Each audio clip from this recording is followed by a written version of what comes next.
guys know it is Drunken Chat, son.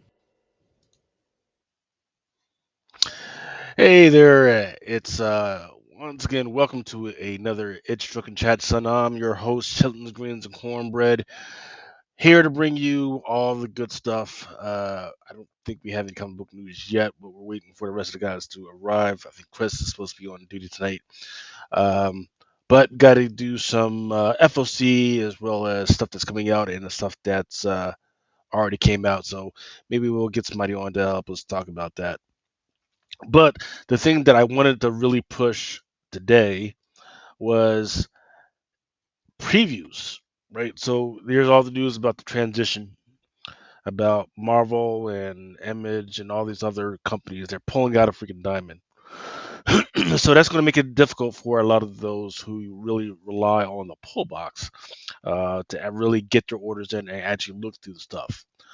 Because if you just do it the normal way, whereas you would normally go to catalog, and then you go down here to, excuse me, final orders due FOC. You'll get some stuff still, right? Look, looks like you can still see Image. You can still see. Oh, looks like they put Marvel back up, right? Looks like they did put Marvel back up. But before then, if this for some reason goes down again, like it did last week, what you might have to do is go to search, and then you're going to want to go with the publisher. Make sure you type in publisher as Marvel Comics. Actually, you need to stipulate that it's Marvel PRH because it's currently being distributed by Marvel Penguin Random House. That's what PRH is. And then you're going to want to specify the date that it's coming out now. So for the this week's FOC, it's going to be released in, I believe, July 9th. Yep, Wednesday, July 9th. So you're going to want to put that date in there twice.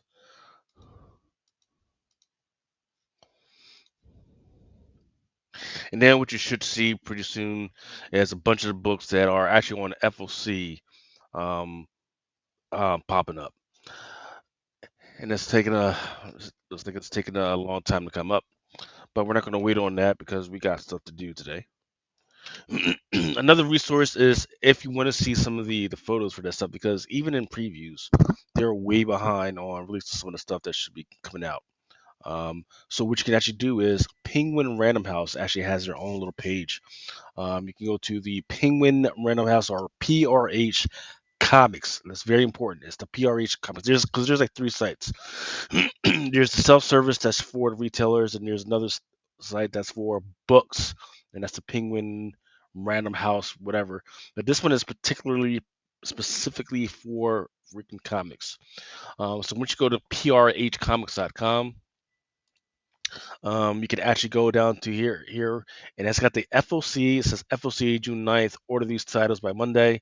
You're gonna want to make sure you click on that, and then what should pop up is like most of the photos, and this is for um, I forget all the different titles. Actually, I just had it right there. So, Boom Distillery, Dark Horse Comics, IDW Publishing, Marvel. It's going to have all that good stuff on there, so you guys can look through that stuff. Unfortunately, we don't really have a one-stop shop for everything anymore. But at least this is a resource that you guys can keep going to and looking for to see what's going on. Hey, I want to give a shout out to those that are arriving early. Derek Neiman and GT Key Comics. Thank you guys for stopping by and freaking keeping me company. Um, 4 minutes. All right. So with that being said, let's go ahead and start on today's revelry. Um, there was a lot of books on FOC this week, and a lot of stuff to read this week as well. So I'll just keep pushing until we get there. Saint Sia Knights of Zodiac Time Odyssey number 4. This one is by Ablaze. They've got a few different covers for this one. None of them, I don't think, are any by any artist that we particularly know right now. Here's Time Odyssey. Oh, excuse me. I stand mistaken. This Saint Seiya Knights of the Odyssey, Time Odyssey. This cover right here is done by Leslie Lurie.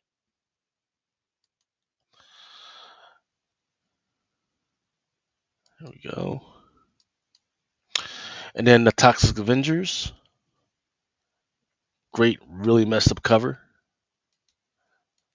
And don't forget that some of these covers actually have a polybagged version, which has a special card in there that you guys can get. So there's a regular version of this, and then there's a polybag version of it.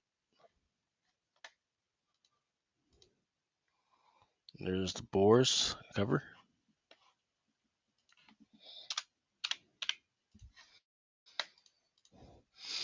Rosario #1. This one is by Amp Comics, called Rosario and Origins #1, Chispa.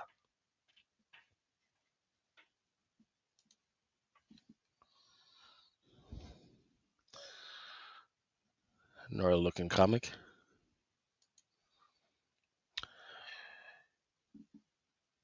This one by the Midnight Factory, issue #1 for We Don't Kill Spiders, Season of the Witch.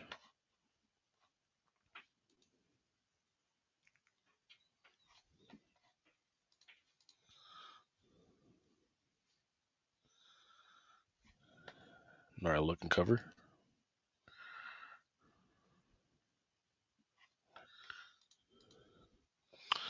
Oni Press has a cover for Adventure Time, issue #4 for Best Buds. Also, issue 4, Plague House.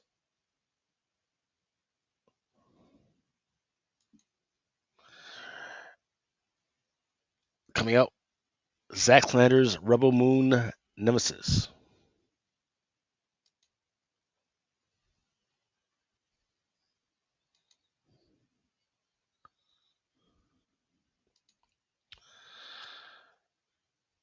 Solomon Kane, subtitled Serpent Ring.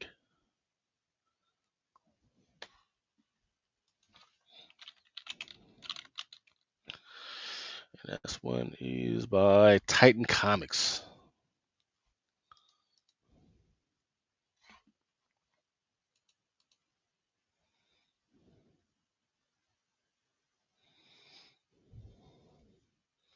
Which cover is the one with the snake on there? Oh, yep, that's a cover B by James Castile.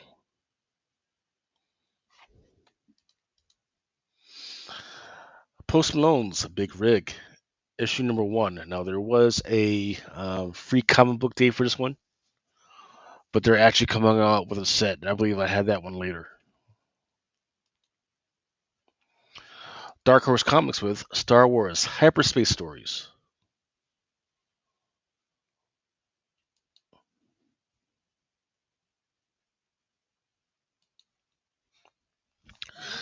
Birds of Prey.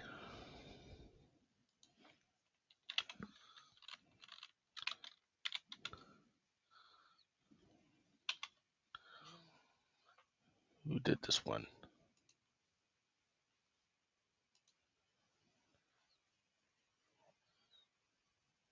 Actually, that's not a Birds of Prey. Interesting.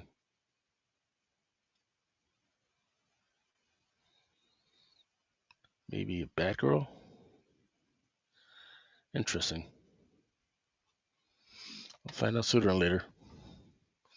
But it is done by Dotson. Let's see if we can find it by his name. Oh, Gotham City Sirens. Excuse me. Gotham City Sirens Unfit for Orbit #1. This one is a cover A by Terry Dodson and Rachel Dodson.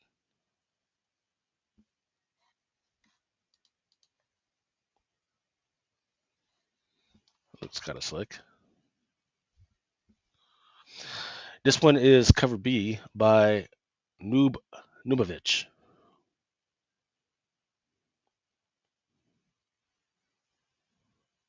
Cover price on this one is $4.99.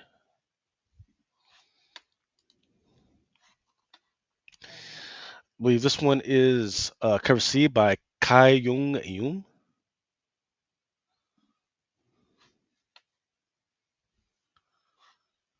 That's cover C.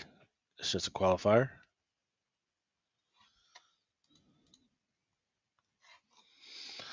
This one is cover E, Guillaume March. It's a connecting cover. Now there's just a regular, and then there's also a foil for this one. The foil is going to be at least $6.99.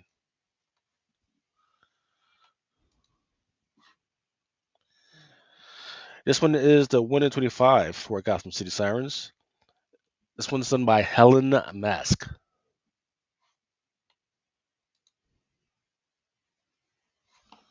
Ooh, I don't know what's going on with this Superman, but it looks pretty good. This one is a cover A by Rafa Sandoval. $4.99, written by Jason Artis. Jason Aaron.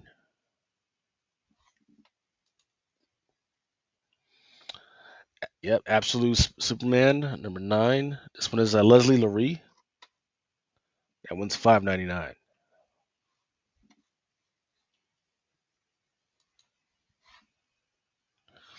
And there is your cover C, Gerald Pearl.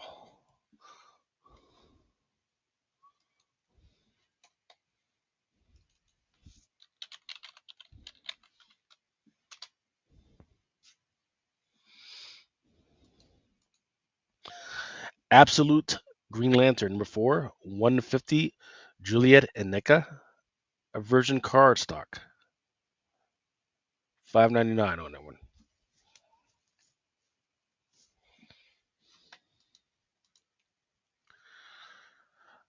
Let's take a little Godzilla versus Kong action right here.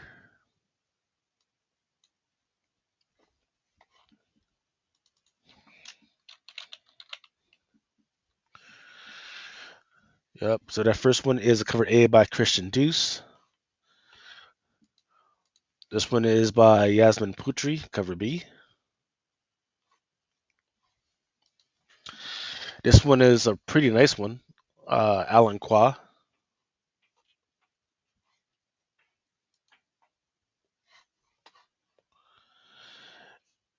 And then this one is a cover D Lucas Meyer cardstock. And I believe there is nope. Now there is an incentive for this one. It's a 1 in 25 by Kevin McGuire. And it's just got Kong with Wonder Woman in his hand.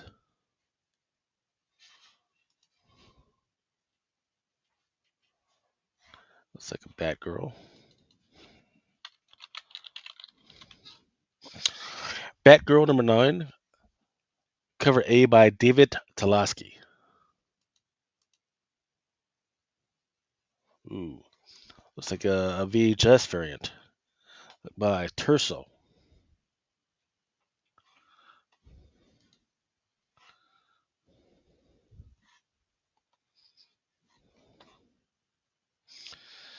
Birds of Prey, issue number 23, Nimit Malavia. This one is a Sergio Acuna. 1 in 25 by Rian Gonzalez.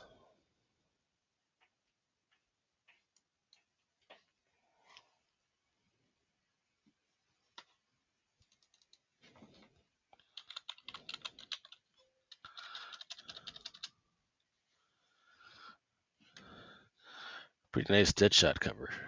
But it's like a homage, I believe, to that Spider-Man cover.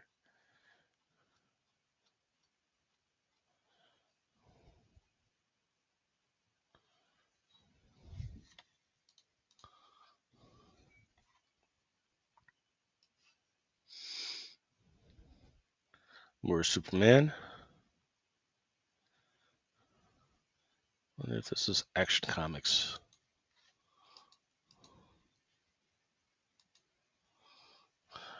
Here's your All-Star Superman cover. Frank Quarterly. Batman 89, number 6. Here's your Batman Echoes Mystics logo. Stillery has a cover for the Missionary. Actually, it's got quite a few for, and this is for issue number 3. Not sure what's going on with all these pregnant women on some of these covers. Quite a few. And they're not being like, oh, hey, I'm pregnant. It's like they're being tortured and gagged, and it's kind of weird. And there's a not safe for work polybag missionary cover.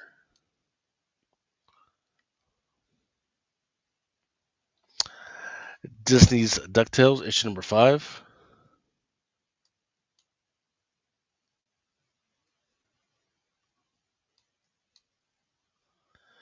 Here's a Carlos Sid Laurel cover. Captain Planet, issue number 3, Ben Oliver.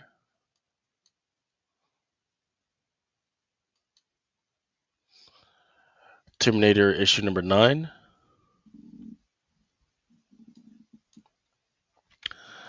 Thundercats, issue number. Now, some of these, don't forget, some of these Dynamite books have been pushed back on FOC, so you may have seen this before, but it's only because they've been pushed back. The FOC, I mean.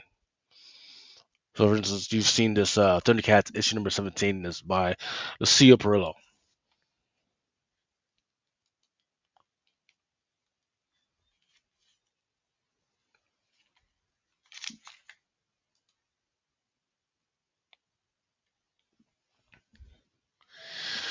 Thundercats number 17, Mannix.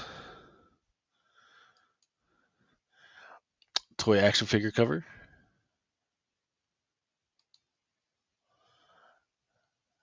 Vampirella 679, a Legacy for issue number 4. There's Greg Land. I think this is Chisa Dallas, I believe. Cosplay variant. Zootopia. Again, we've seen some of these before. Rasanya, The Arm of Darkness. Transformers, issue number 18.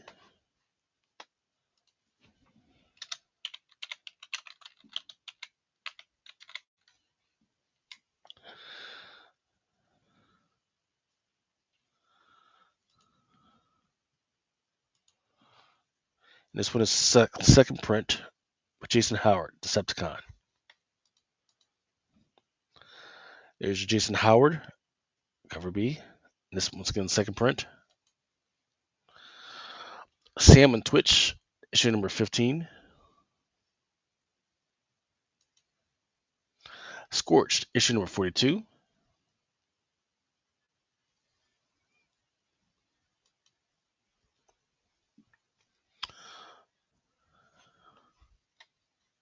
Cover B. Radiant Black. Sisterhood, issue number 1. And this is under the Ghost Machine Hyde Street freaking label. Haven't read this one yet. Read that should cover B. A G.I. Joe, A Real American Hero, issue number 318. There's your black and white.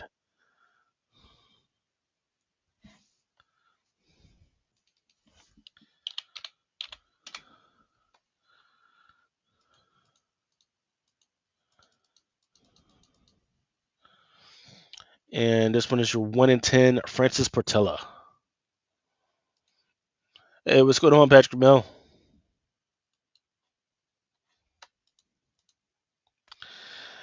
There we go. This is the big rig.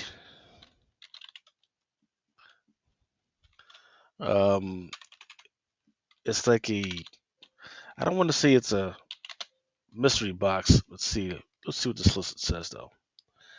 It's a big rig number 1 variant bundle box. Due date is, or FOC is Monday. In store, it'll be in store July 9th. Written by Adrian Wasil and Post Malone, artist Nate Gooden. It's going this set, this bundle box is going to be limited to 1,000 copies. Each box contains about 10 comics. A double length collects chapters 1 and 2. Post Malone's Big Rick, They Prayed for a Miracle, blah, blah, blah. The mixed in variants, cover B, 1 in 10 bronze variant. Isn't good. There's a cover C, 1 in 100 silver variant. There's a Derek Robertson cover D, 1 in 1,000 gold variant. And then there's a Peach Momoko cover E, 1 of 10,000 diamond variant. Peach Momoko, 1 of 1 diamond edition. So that's the one that you're looking for. Hey, what's going on, Dwayne? What's going on? And then let me see if I can crop this so I can show you. So you guys can see what I'm talking about. And you guys can take a little snapshot of what's actually happening here. Yeah, so if you can blow this up and take a snapshot of it, you can see what I'm talking about. Cover F, 1 in 10,000. Yeah. And that one's by Peach Momoko, so that'll be interesting. All right, here we go. This one looks like this one is the Peach Momoko. Yep, that is the cover I Peach Momoko right there. Yo, Hey, what's going on? my boy, what's going on? You got here just in time as I was talking about the big grab, the big one to grab on FOC this week, which is even though Big Rick has already had the free comic book day, they've got this bundle coming out, and in the bundle it's got a whole bunch of stuff like 1 in 10s, 1 in 1,000s, but the big one is going to be there's a 1 in 10,000 diamond variant by Peach from Moko. Yeah, dude. I was gonna talk about this little bundle box. I have. Hey, did you get the slides I sent you? Let's see. It was only a few, but this was on there, and hopefully you got it real quick. If not, I could try to send it a different way. But I was gonna talk about it because um, it had in there, if I'm not mistaken, the different things I guess that comes in this box. Um, it Hold on, says it downloading it now. contains 10 number one issues, which I thought was like insane.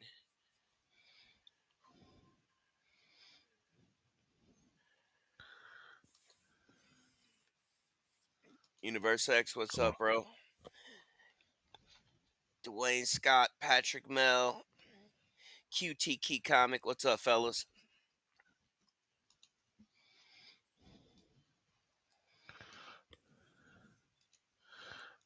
There we go.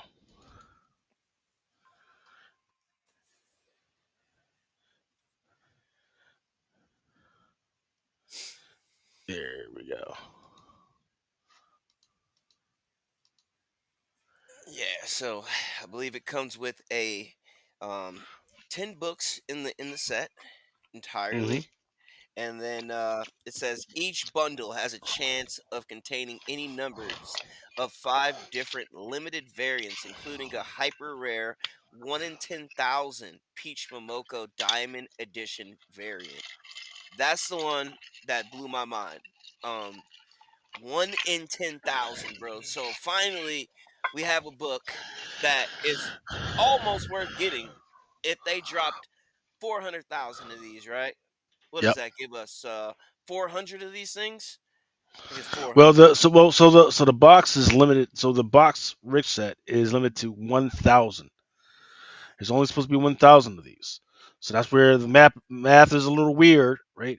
So maybe there's like retailers that have their own little what do you call it, exclusives, right? And they're Yeah. getting pieces of that. And that's the only way I see the math working out. That you got a 1 in 10,000. Um, and then the rest is going to be like these little 1,000 little boxes that are coming out. And yeah, like you were saying, there is a, because I'm trying to look what you said, but And then here it we go. also, let's see. So unfortunately, mine is not as, but there is a 1 in 10 bronze. There's a 1 in 100 silver. There's a 1 in 1,000 gold variant peach momoko. Then there's a 1 in 10,000 diamond variant peach momoko, 1 of 1 diamond edition. That's insane.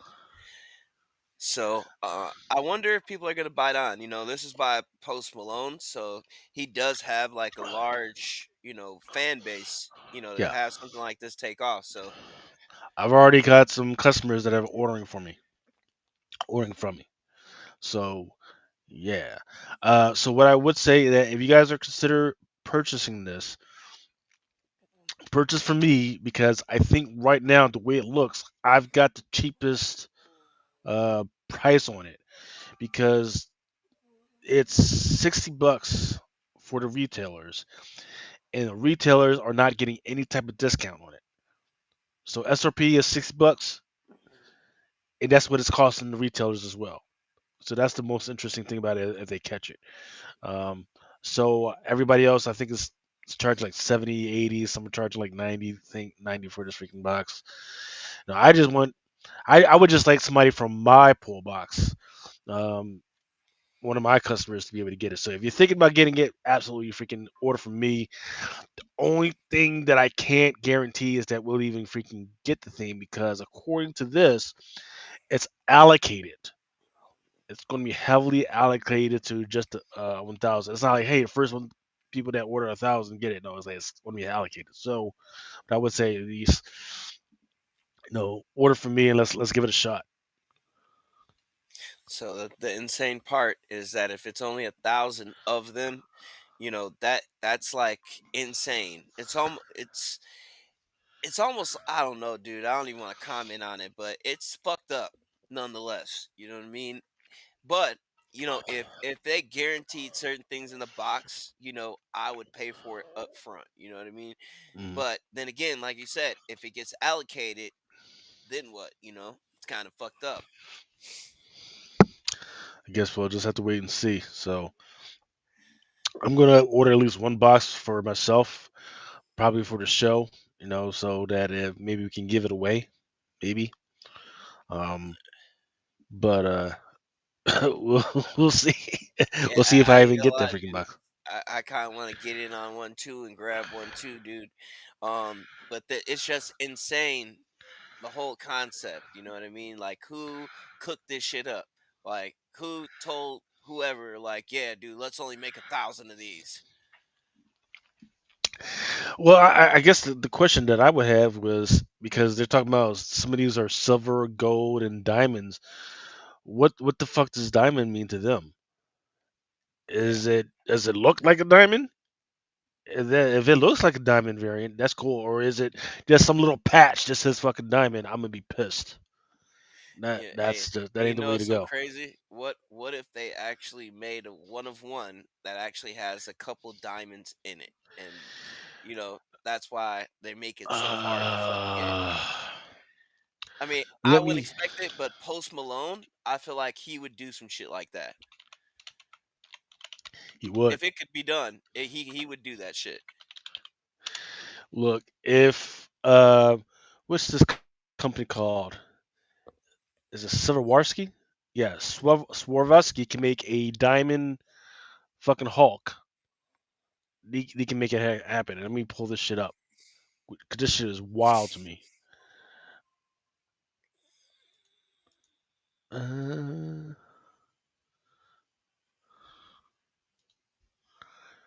have you seen this shit? I have it. If you're talking about those crystal figurines, then I have seen those. They're very fucking expensive. But I didn't know that they made an actual Diamond Hulk though. Yeah.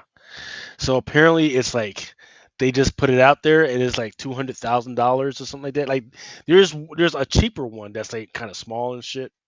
I think it's Yeah. about like $900. But there's the one that's like huge. It's like absolutely fucking huge in the state. They're saying it's like $200,000, which is fucking wild. Yeah, I figured it must be a fan base for it because I've seen some of these crystal statues in person. Here in Vegas, they have a couple of different places. If I'm not mistaken, I think it's the Tuscany. But in their gift shop, they sell these crystals, these Swarovski crystals or whatever. So I've seen some in person. They look fucking gorgeous. Just that price tag's up there right now. Yeah. That motherfucker is through the roof. It's Shit. so high that when you see them, you're like, "Damn, dude, that is probably like the ultimate grown man flex." You know what I'm saying? Is having a shelf with a bunch of these. You know what I mean? Fucking grown man status. A bunch of these on the shelf, bro. With the way they look. I mean, in person, some of them just look so fucking good that it's like, damn, dude, I would love to take that shit home. But then you look at the price tag and it says like fucking 2 grand and some shit like that. I'm just like, oh, dude, not for some shit like this, dude. I can't even wear this. Yeah, you can't take this out to the club. I can tell you that. Yeah, dude, this is fucking insane. Just say how tall is this? Size is 4 foot, 4 foot and 3/4 by 5 and 3/8. And it doesn't say what type of crystals. It just says crystals, color green. But there is one that's made out of freaking diamonds though. I just saw it Yeah. last week. I mean, but they're. I'm just saying in general, dude. The fucking insane. Like that's like some rich motherfucker shit where they just be like, you know what? Put all of my favorite characters on the shelf in crystal. Fuck it, you know. Yeah, dude.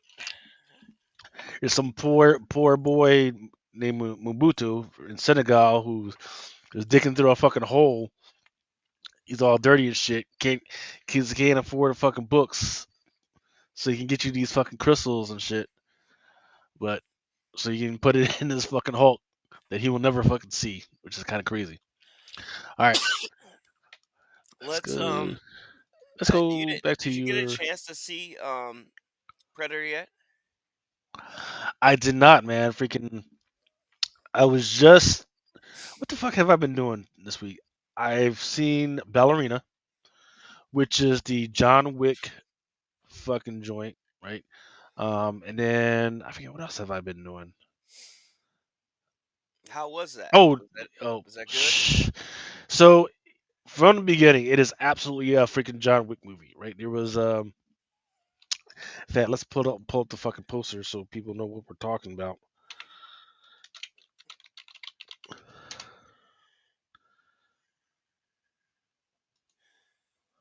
Wow, there's This all types of crazy covers on this, man. Yeah, dude, and I'm not gonna lie. Um I started watching Predator and I had to go make a run. I was pissed that I even started it, but I was so thirsty. Started watching it and fucking had something to do, so I'm gonna finish that as soon as we get done with this. And I've been hearing nothing but great shit about it. So Yeah. Um. Yeah. So Ballerina, freaking John Wick from the beginning, absolutely a John Wick movie, right? And I am so happy that right before I watched this, went to the movies to see this, that I actually took the time to watch John Wick 3, which is so important to know what the hell's going on in this freaking movie. Gotta watch John Wick 3 Parabellum, and then what happens in here makes so much more sense. So I watched it, I'm chilling and cool, and then it's absolutely a freaking John Wick movie. Because the reason, once again, I don't like a lot of fucking action movies, right? Because I don't like the fantasy of people just driving through freaking streets and it, like nobody freaking get hurts. I don't like dudes that just fucking walk into a room and then they freaking kill like a bunch of freaking dudes or they throw punches and then like boom the dude gets like knocked out immediately. I don't like guns with infinity bullets, right? But John Wick, they've got discipline. They've got bullet discipline. If you hit a dude, he might fall down, but he's going to come back. He doesn't just disappear, right? He doesn't do that video. He doesn't do like video games just disappear. That dude is gonna fucking get back up later and fucking try to whip your ass, right? Um, at the end of a fight, bullet holes are still there. Freaking stab wounds are still there. At the end of the day, you're gonna have bruises, man. That's why I do enjoy freaking John Wick, and that's what Ballerina tried to stay on through maybe like the first half of this freaking movie, and then towards the end, after that second half, it just threw all that stuff out the window and it just forgot that it was a John Wick movie, and it just kind of sloped back into the way other action movies kind of do their thing. Right? So, but it was still entertaining, right? Um, I would definitely think it's going to be one of the best action movies of the year. It was definitely better than Mission Impossible, right? Um, but yeah, so definitely, yeah, yeah. If you and your wife are into that type of stuff, definitely go see it. But yeah, so Predator. So yeah, it was a surprise about this Predator Killer of Killers because I'm usually on top of all this stuff. Anything Alien and Predator, I'm usually on top of that. So it's kind of weird that I hadn't heard about it until it actually came out. And then Yeah, like, yeah, bro. it's on Hulu. What do you mean it's on fucking Hulu? I've got Hulu and I have not seen it being advertised any fucking where. What the fuck, man? Yeah, dude. So what do you This think so this far? is fucking dope. I can't fucking wait to finish this. The way they kick it off is just like, all right, so you basically got the correlation between like this is what I'm getting from the trailer. The little bit that I watched isn't enough to really talk about it, but just how I think this shit's gonna go. It has a comparison between like a predator teaching their kid how to hunt and then a samurai teaching his kid how to be a samurai, right? Yeah, And I fucking love the little correlation with that, so I can't wait to get into this shit. I've heard nothing but positive reviews about it. that's what I've heard so far too, man. People have loved it. So I think if I don't get to it tonight, after this, actually I got some packing and stuff to do. But if I don't, hopefully I get to it on Sunday. I don't remember what the fuck I was watching. Oh, I remember what I was just got done watching. Sinners. Sinners Nice. is what I was been, and It's a great it's fucking okay. movie too. Hey, dude, I'm sorry, It's dude. I okay. I enjoyed it, and the part that like the part that fucking threw it all off for me though, is that we did want a second Sinners, but to find out that Ryan Coogler was basically turned that shit down, and he kind of wanted it to just be a standalone film, right? Yeah, So now they're moving into Sinners 2 without him, and I just don't feel like they can deliver the same level of shit. I just don't feel like it will be it's not going to feel like a continuation because the whole way the guy filmed the fucking film to begin with is like one of a kind shit. You know what I mean? So it's kind of hard to follow that up. yeah. I feel like what I was watching was Color Purple, right? Um, Not necessarily as character driven as Color Purple, but in that same vein where there was that gritty nuttiness. Hey, we got to get to this thing. We got to do this thing, and I was more interested in the freaking business, how they were going to freaking get down to freaking business, and then I got reminded, oh yeah, this is supposed to be a fucking vampire movie, Yeah. and what I that's what I will love this movie when all of a sudden when it's a horror movie or even if it's a superhero movie and you don't realize it until later on until it's absolutely freaking necessary, right? Um, a lot of great freaking little Easter egg details in there. I freaking did enjoy that. Um, I love the way the cast were not stupid, right? They were making they they told there's a point where they said, "Hey, everybody, you got to go home. You got to get the fuck out." And everybody was like, "No, fuck that." Everybody wasn't like, "No, fuck that. We want to stay in party." They was like, "Whoa, yep, gotta go." Everybody just fucking left. Now, unfortunately, that was bad because of what happened later. But everybody was like, "Oh, well, got don't die tell me twice. They got the fuck on out of there. I like the how the money and economy played into the thing. Loved it. I loved how they brought in the there was the American vampire versus the Irish freaking monsters that they were freaking playing with, right? Because it's not necessarily a totally a freaking vampire movie, and there was just so much stuff to love about it. Um, but it's still just okay. It's still just an okay freaking movie with a lot of intelligent things that I agree that it deserves a part two, but it's just good. It's good as a standalone. Doesn't need. I don't want to see it being driven to the freaking ground. Don't Yeah, want to see that. for sure. Because you know, to me, it was pretty good, and I liked also how they had like a number in the film, and you didn't really have to. It didn't feel like a musical or anything. It didn't really Yeah, feel out of two. place. Yeah, they had two or It three actually. So yeah, yeah, so but I liked how they did it. It didn't make me feel like I'm watching a musical. It felt like I was still watching a movie with a number in it. That's it. And that is the part that I appreciated the most out of it, because a lot of times when they go musical with a lot of this shit, it it feels like a musical. Like you can tell it's a musical. It seems more like a play than a movie. And I'm so happy that he was able to do that. You know what I mean? yeah. Because it didn't The throw the movie off. yeah. Well, I mean, people are loving the that Irish piece, right? Yeah.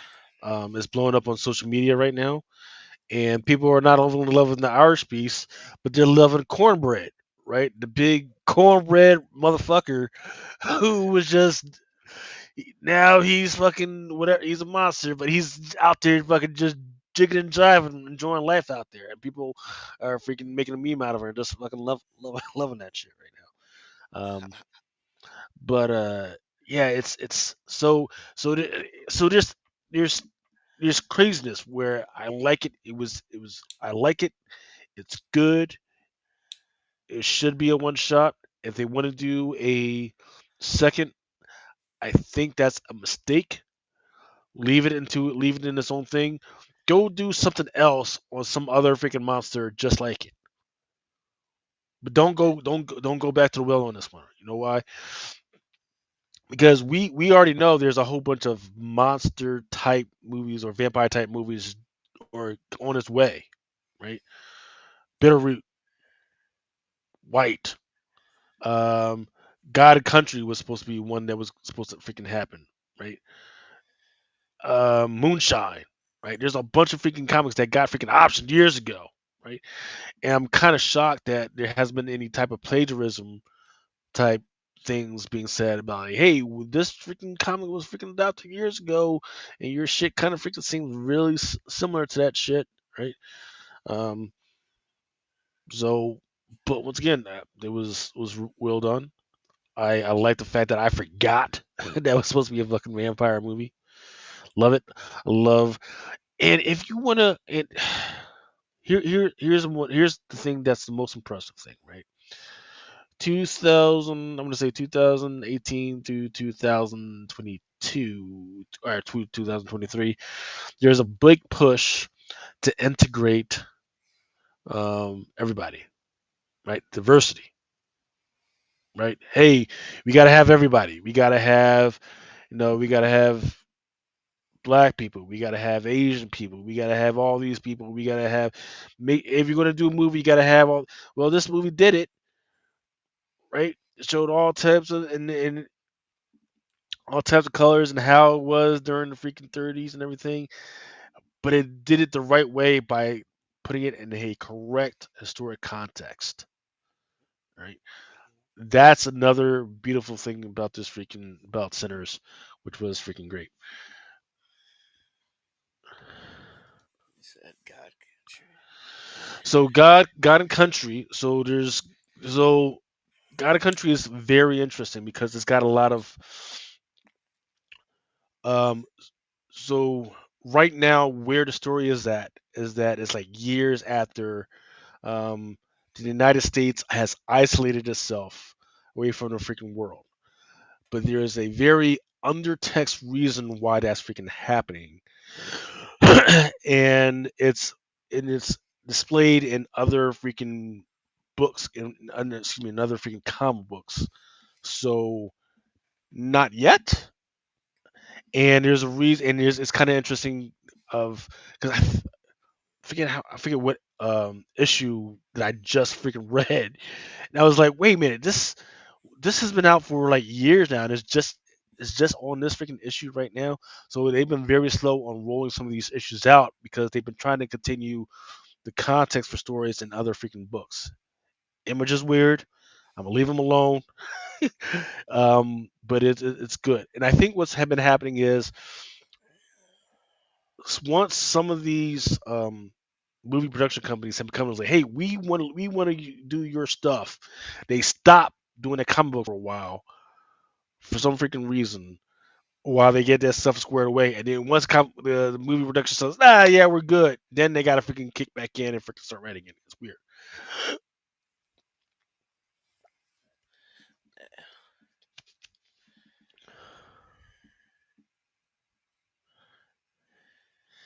Maybe there's all types of weird. There's got was Undiscovered Country. There was something that I just read this past week. I forget which one it was. I haven't Moonshine. I haven't read in a while, but that's part of the weird story. Otherwise, it's really good. Raider Nation 87. Hey, what's going on, baby? So, anything else about Predator, Killer of Killers? I know Oh, you that's haven't it. watched it yet. We gotta go finish it. So, Yeah, I want you to talk about this for a second. You sent this to us earlier, so yeah. I wanted you to go over this. So they had. I think we had already talked about parts of this on the show earlier. That on May 23rd, we started getting emails, and it was actually reported as well on Bleeding Full about the current transition away from that a lot of these publishers are not getting paid from Diamond, therefore they're just pulling all of their business out, right? So here's where it gets crazy. Even if you had already ordered through Diamond, they are canceling your order, right? Um, so this is what it says. It says we are canceling all Penguin orders for a product with an on-sale date after June 25th. This includes titles from the following publishers: Boom, Dark Horse, IDW, Marvel, Distillery, Ghost Ship, Golden Books, most of them anime joints, Tokyo Pop, Vertical, and Webtoons Unscrolled, um, which is kind of fucked up. So I hope the retailers are actually paying attention to this and are able to pivot away from this. But it's kind of fucked up right now. So what does that mean? In fact, I started the show to explain what that actually means. Is that if you have previously used um, previous world as a resource, it's not going to be upfront anymore. Um, because there's a part of the page that says, say, final FOC. You can just usually just be able to go there and just see everything up front. Now it's kind of hidden, and you actually got to go to search tool, look for the publisher that you're looking for. Make sure you get the correct release date, and then it should pop up for you to help you categorize and organize the type of stuff that you're going to look for or ask from your local comic book shop. In fact, I actually had issues with some of my customers this past week because they had already taken some of the Marvel stuff out. But I was just on page earlier today, and it looked like they actually put that stuff in, which is going to be interesting. But don't I just want everybody here to be uh, cognizant that that's happening, and if it happens again, where they pull all the Marvel and Image stuff out, that you guys will know where to go and where to pull the stuff out of. Yeah, because this is what I want to know. Like, okay, so uh, do I even need to worry about this diamond shit anymore? Because like It's a I wrap. I It's a faxed wrap. that in a lot. Yeah, I faxed that in like 3 weeks ago. I never heard anything back. So I'm gonna assume that it's over with for them, right?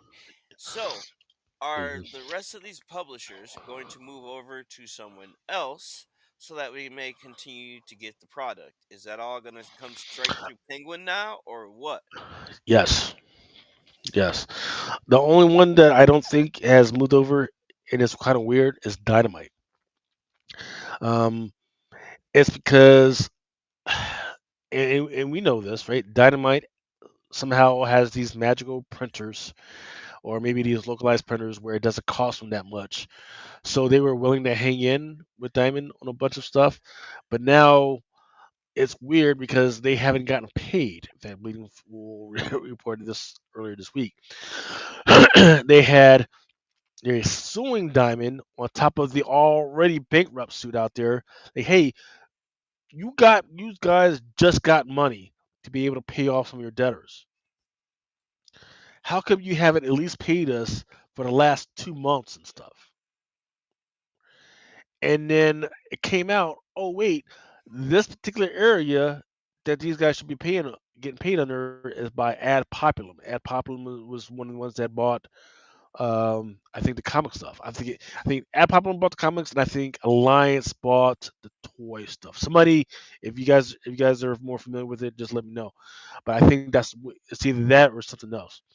And somehow, even though they were given more money to pay off some of these debts, they still haven't paid them off. Yet Diamond still hasn't broken away totally because, and I'm not sure why. Right? Maybe because Penguin told him to go fuck off. Luna told him to go fuck off because 50 freaking, it's not necessarily 50 titles, but 50 covers. Sometimes 25 covers per title. It's absolutely ridiculous.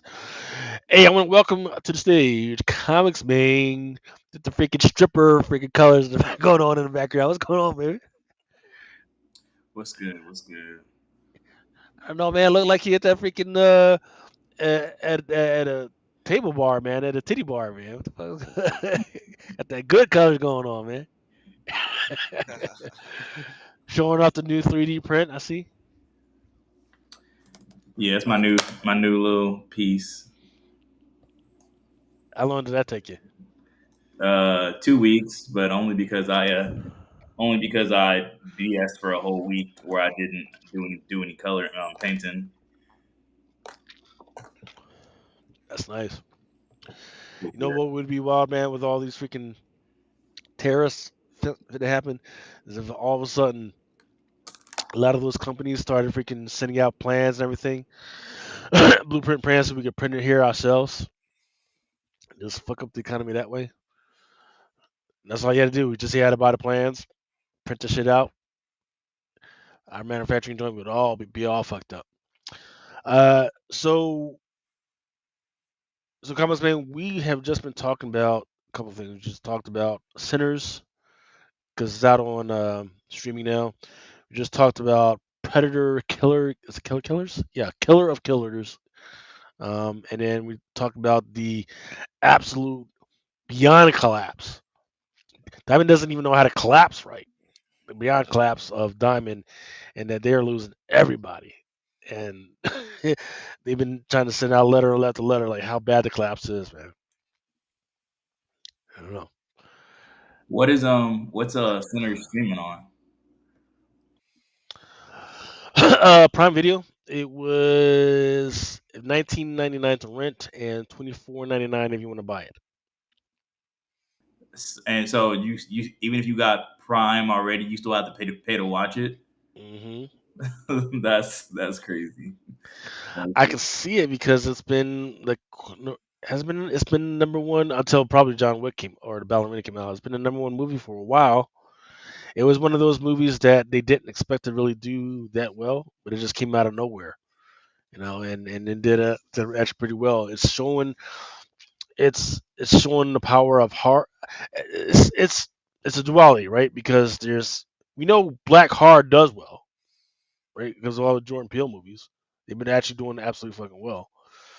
Um, but for this Michael B. Jordan freaking movie to just come out of freaking nowhere, right, and smash it, and it's not just doing well at the freaking box office. It was blowing up over all social media.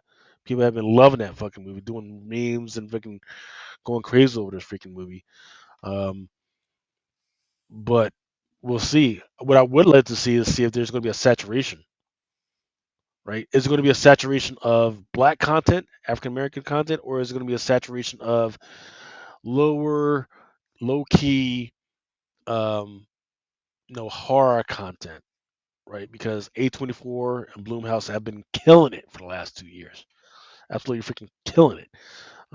So we'll see what's going on with that. What was the last movie you saw, man? I saw Thunderbolts last weekend. Yeah, Uh, last weekend. what do you think? I want to go see that new Final Destination though. Founders Nation. No, Final Destination. Oh yeah, that was good. That was good. Did you? Are you gonna watch the all the rest of the movies before you go see it though? Yeah, I need. I mean, actually, the funny thing is the night I was planning on going to see the newest one. Um, the person I was going to see it with was too scared to go see it. So What? that's how I ended up going to see Thunderbolts instead because I still hadn't seen that either. But I convinced them to watch the first one at home, and we watched the first one, and they realized that it wasn't as scary as they thought it was going to be, and Yeah, so now I need to watch 2 through uh, 5, or is this the sixth one or the seventh one? I forget. I forget. But It's like the fifth or sixth one for sure. yeah. Okay. In the timeline, it's actually the first. Oh, really? Yeah. Oh, wow. Okay. Well, in that case, maybe I should watch the new one and then rewatch the old ones. I'm trying to remember which one No, you should. don't do that. You should definitely watch the first five and then watch the new one for sure. I already I'd say that because you'll get the whole vibe of Tony Todd. You feel me? Because this particular last movie that just came out, when Tony Todd actually did his part in the film was, he was really actually saying goodbye to his fans and all that shit. Really, with what he said in the film, so it kind of had like a emotional kind of like little feeling um, when you see it, and that's what it is now. You get what I'm saying? So All right, all right. I'll watch the old ones again. It's been a yeah, while since cause I've seen any of them, but yeah. yeah, he's in all of them. So I believe he's definitely in all of them. But I'm just saying in general, like it kind of leads up to that point. I guess it's kind of sad to me, but at the same time, I guess you feel me. But just to watch it in the right order. What's funny is I don't. I mean, you're. I'm sitting here like acting like I know who you're talking about. But I don't even know. So have you ever watched the first Night of the Living Dead?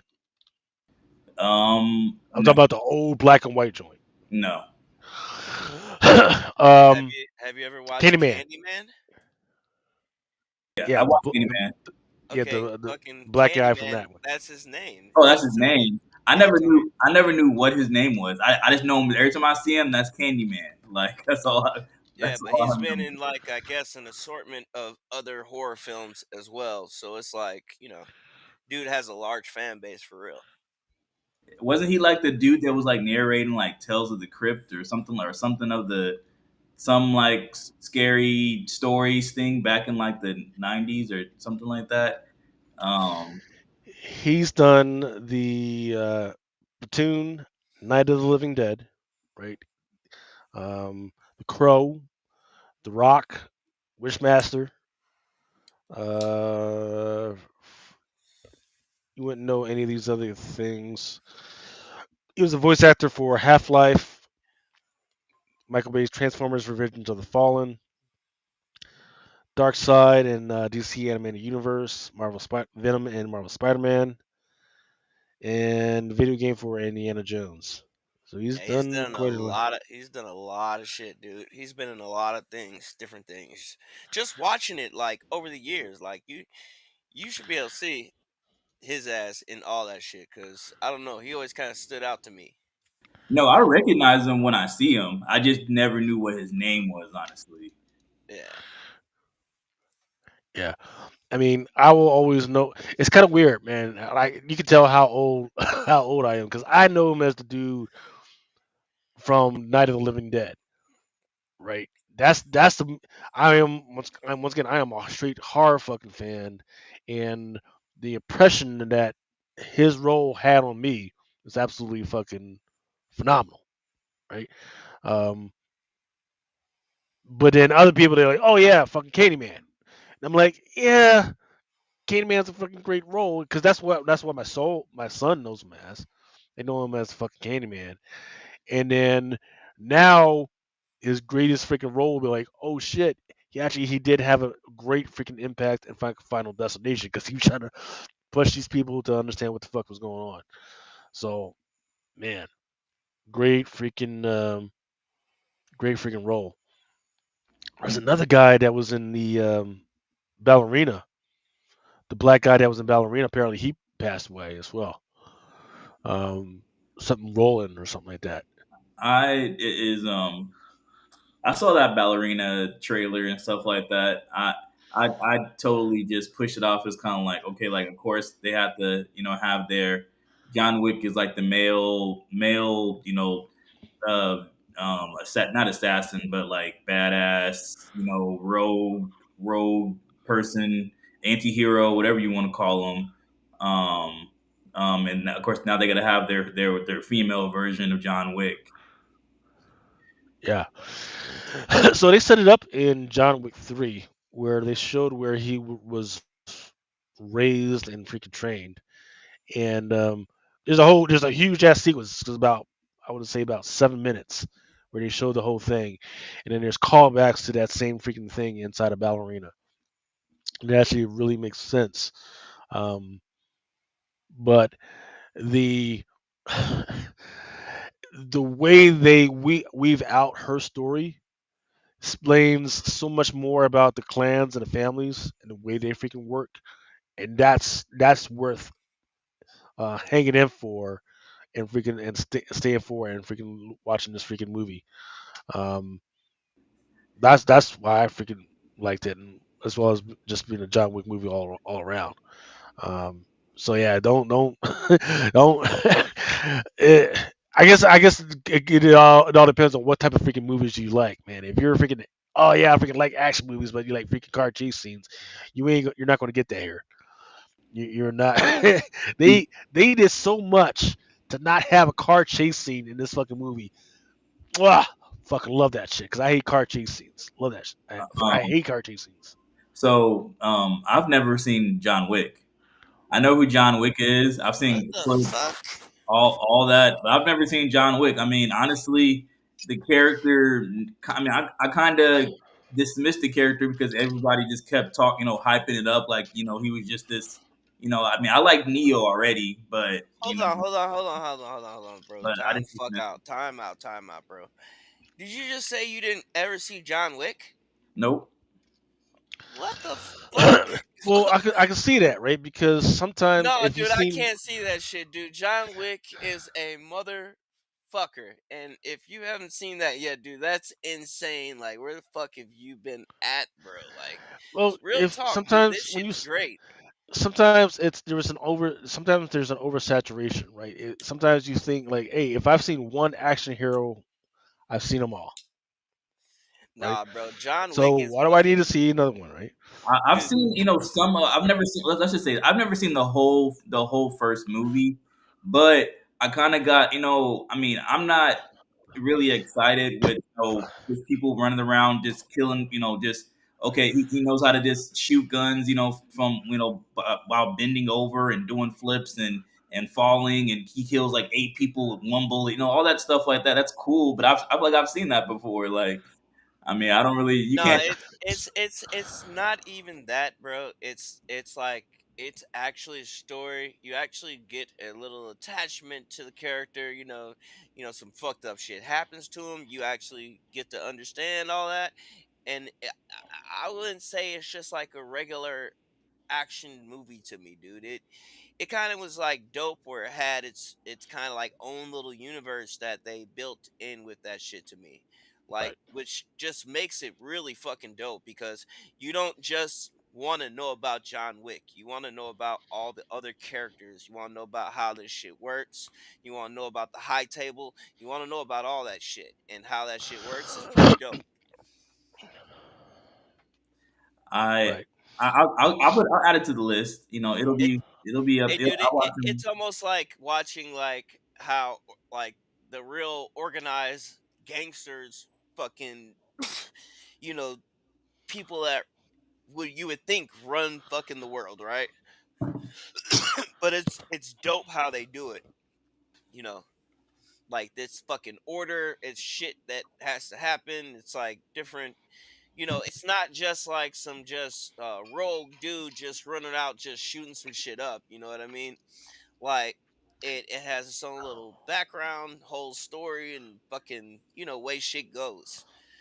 So like it's so crazy because they can really like continue this John Wick shit as long as they want, and just give us different characters, different types of characters from around the world in the different movies, and like it'd be pretty fucking dope. That'd be some shit to see. Yeah. So looks like we got a rage baiter in here. But I do want to say, hey, what's going on to Mojo Quiz? He's been in here for a while. Tom was saying Sinners was okay. Michael Jordan was the best part of it. I mean, he had two roles in there, but there was a lot of good stuff in there. I think the whole internet disagrees with Tom that Sinners was okay. It was good. It was absolutely freaking good. It was a one shot. It's not supposed to be a franchise, right? Let's not fucking franchise. Let's not run into the fucking ground. Let's just let it freaking stand as it is. It's not a Wicked, right? It's not like a hey, there's a part one and then hey, let's part two. I have, I don't want to see what the hell is going on with the rest of the freaking characters. I don't care, right? So I don't know if you guys remember a movie called 40 Days, 40 Nights, Yeah, Mhm. I've I've seen. I think I've seen that before. Yeah, great movie, right? I when you were watching that movie, you were just watching to see the way in which the characters are going to fucking die and get fucked up because there's no way for them to escape, right? But then they fucked it up by doing what? They did a part two that nobody was asking for. Oh, now the people that survived, they're part of a secret society and they're gonna. I didn't ask for that. I just came to see these vampires eat, right? Tom is saying that you only really need to see the first John Wick. I'm not sure what that's supposed to mean. Like, to you only supposed to see the first John Wick for what? Because I don't know. Because part three is where he becomes excommunicated, and by seeing him excommunicated, you see what actually happens. You see what happens if you don't follow the freaking rules, right? Yeah. And you see the other parts of the society and what the rest they were supposed to freaking do, what happens to them. You see more um, of the headquarters and what they do when shit fucking goes down and who they freaking call in, and that freaking spins up Ballerina. Um, but the there's once again too many action heroes between Neil Neeson or Jim Neeson, whatever fuck you call the guy that's 80 years old running around, and then you've got Tom Cruise and the 30 freaking movies you got. Then you got the Fast and Furious freaking movies and everything. Just too many freaking action movies where it's too much of a fucking fantasy. And then However, then you got but that dude that does that is the same character in every movie.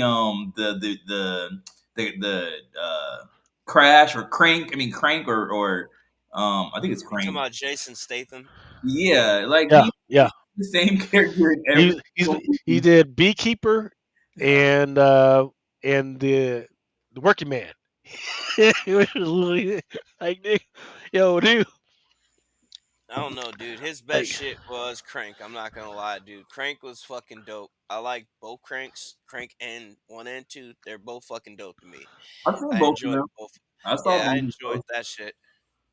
yeah. But I get what you're saying. It's And it's too it's just too much saturation, man. It's just like people get tired of this. Got tired of the superhero stuff. People got tired of the action hero stuff, right? And the only thing that's refreshing about John Wick is because there is a reality to gunfights, and John Wick tries to stay on that, right? Like, hey, you can't just freaking stay in the open just firing, right? You need cover and concealment. You need to fucking reload, right? You need to fucking you need bullet discipline. You need to fucking count your rounds as you're fucking firing that shit off, right? And my ADHD, my ADHD ass is sitting there fucking. I can't do it. If you shooting fucking bullets, I'm sitting there fucking counting. Yeah, I I'm know, I know, I know exactly what fucking weapon that he's fucking using. I'm counting. I'm like, just that motherfucker only shoots 32, and he just shot off 50. What the fuck? Like that's me, right? And if that happens, I can't enjoy the rest of the movie. I just can't. I'm just like, all right, whatever. question. So Yeah. just on the superhero thing, I feel like I'm sort of in that same boat where I feel like right now I think what would kind of satisfy me as far as like another superhero or comic character movie. I really enjoyed that new iteration of Batman that came out like a couple years ago. The one with Twilight playing Batman. Robert Patterson. Yeah. Okay. Okay. Gotcha. I really enjoyed that because I felt like it didn't have a whole lot of like explosions and just a lot of like um just theatric stuff going on. Like it was really more in depth on just him actually finding clues Yeah. and doing like practical type things. Yeah. If Marvel could drop like the next I guess character that's not. I mean, like, he doesn't have to be like a gadget person, but just somebody that ability or power isn't flashy. Who do you think would be a good choice? What do you mean by not flashy?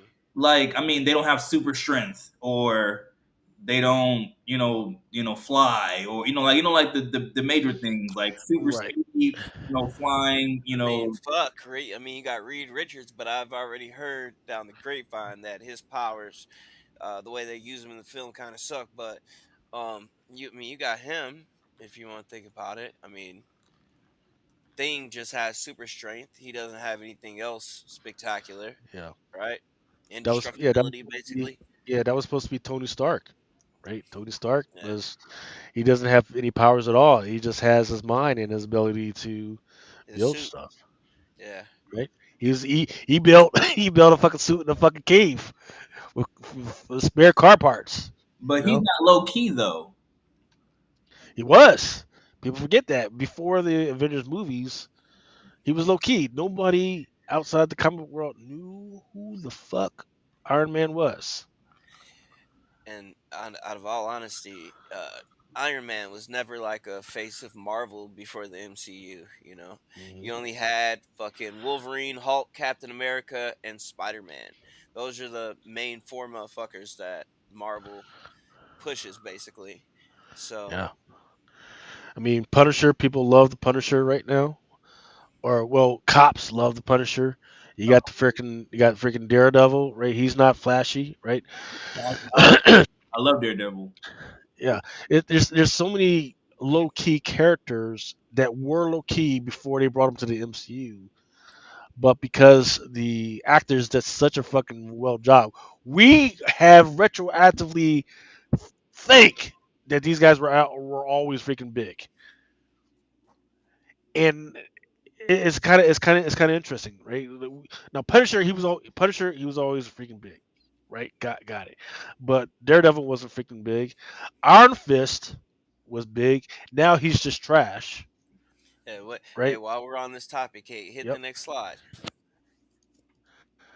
Uh, that would be the Not big this rig. one. Next one. Yep. We did the big rig. Let's talk about this for a second. So, popcorn buckets. This Galactus helmet, 17.5 inches tall, 20 inches wide, and it lights up. I fucking want it. It's going for $79.99. And it's supposed to be coming soon. They also dropped the Fantastic Car Herbie, and then there's one more bucket. I didn't put it up here. It was kind of like the lamest bucket of the buckets, but it's Reed Richards with his arm. You know what I'm saying, making a fucking popcorn bucket. That's what the fourth one is. But I want all three of these for sure. I'm not gonna fucking lie. I want all three of them. I like that Galactus. I'm not really. I mean, as far as just collectible, of course, having a item that's hard to come across like that would be interesting to have. But honestly, I mean, I don't think I could make myself pay that for to get one. Yeah, but if you know like what goes on with these things, people usually buy them and put them right back up for double the price, and a lot of times they get that shit. But a lot of people collect popcorn buckets. I've noticed, like, especially for Marvel, for the last God knows how many years, dude. We've been getting these popcorn buckets from these films for so long, right? But usually they hit eBay, so that Galactus helmet is probably going to be like 160 $170, and some people are going to end up paying that because these are going to go very quickly. There's not going to be a whole lot of them. There is a way to keep up with it, but you got to kind of do that. But other than that, you know what I'm saying, I can't wait for these shits. And Tom is saying Sinners was full of tropes that you see in every horror movie. Tom, you have never seen a horror movie. You have never seen a horror movie. I am absolutely freaking confident of that. If you're saying that Sinners was full of tropes, because what horror movies start off like freaking Color Purple? Right, right. You tell me that until you can magically tell me that, please, please. God, I am not going to take horror advice from a dude that comes on. Oh, come on now, come on. and And once also, again, I'm not even saying that it was the perfect freaking movie. I'm not even saying it's a freaking perfect movie. I'm saying it was okay. I really like things about it. Right? It is what it is. It's a one shot. Let's not make it a franchise. Right? Um, People really freaking enjoyed it.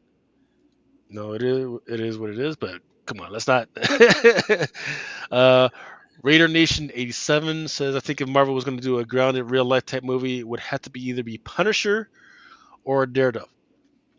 I I don't disagree. However, what I don't want to happen is um,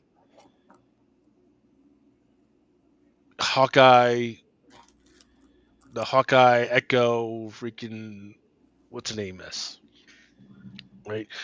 Where we were high on Hawkeye, we loved Hawkeye, then all of a sudden they do some weird freaking project, and then now now we really don't care about that person. Like here's a flashy, not flashy. I would like a Hawkeye movie, but that time when he went crazy The and started killing, The Ronin. yeah, that's the movie I want to see. I want to see that. Let's see that go down. Yeah, I think Ronin would be cool. I think Ronin would be Right? dope. yeah, that would be super dope. And just in general though, I feel like the MCU's direction right now, I feel like they're about to reboot all this shit to a degree. I'm just hoping it's not too late, you know, for all this shit to pan out the way it should. But hey, um, I'm definitely looking forward to this Fantastic Four coming up. All the shit that could possibly happen in it. I really want to see the Council of Reeds, although I don't think I'll get to see it in this movie, maybe. But we might see other Reeds. You never know. But just in general, dude. I'm down Um, for Legion of Monsters. Yeah. So yeah, in fact, y'all can roll the tape back a few years ago where I predicted this. Right? I said, hey, we are going to get tired of just seeing superhero stuff. So what Marvel's going to need to do is kind of lean in to their horror stuff, right? And they did. They did a great job. They did a great job of, hey, let's go ahead and do Werewolf by Night. right? Let's do some Moon Knight stuff, right? Try to introduce that, but people aren't just quite sure what the heck Moon Knight is, right? So they kind of gave up on that. But at the same time, they're still trying to do the Captain America freaking that shit's not working. Yeah. However, in the meantime, like Chris was talking about earlier, Predator is working. Aliens was really freaking good, I right? think that those are kind of like, I mean, not to say that, Sci-fi, yeah. but I feel like those are guaranteed. Like I feel like those, like they're like standalone, like just press the button, like and they already have Didn't a always, time. right? I agree, but it didn't always used to be that because once again, if you start to oversaturate and not put the effort in, people were like, I don't want to see this alien join this predator shit is fucked up, and that's when you got to reset the freaking button.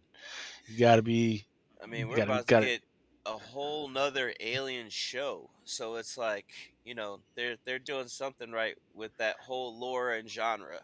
But you know, I still feel like at the end of the day, dude, um, Marvel is still dropping shit that people like. It just seems to be like such a kind of hate train on Marvel, and just for any reason anyways. But I feel like a lot of people are excited for this Fantastic Four movie, especially because all the little details that I've gotten from it so far, where we're gonna see them fight, past villains that they already defeated and all that shit. And we already got our first steal of Franklin Richards. I didn't put it up here, but they did drop that this past week. And you know, I'm fucking geeked to see this shit, dude. Um, the way they're kind of talking about they're gonna have this it was pretty much the scene, like if you ever read Secret Wars, the 2015 era, it opens up with these two universes fighting, right? So I'm wondering, it seems like that's where they're going for this shit, with a mix of Avengers versus X-Men in it as well. You know what I'm saying? Mm. So I'm kind of excited for that. But even going even further, when they reboot and do this new X Men, they got supposedly the Midnight Suns coming. I heard they just got a casting of You hear Ryan they can Gosling they you possibly hear for Ghost yeah, Rider. but did you hear that they canceled the Black Panther game? Yeah, they canceled the Black Panther game. Yep. Yeah, I did see that. I did see that, dude, and I was pissed about that too. But I'm not I was because I looking was at like, something. who the fuck is asking for that shit?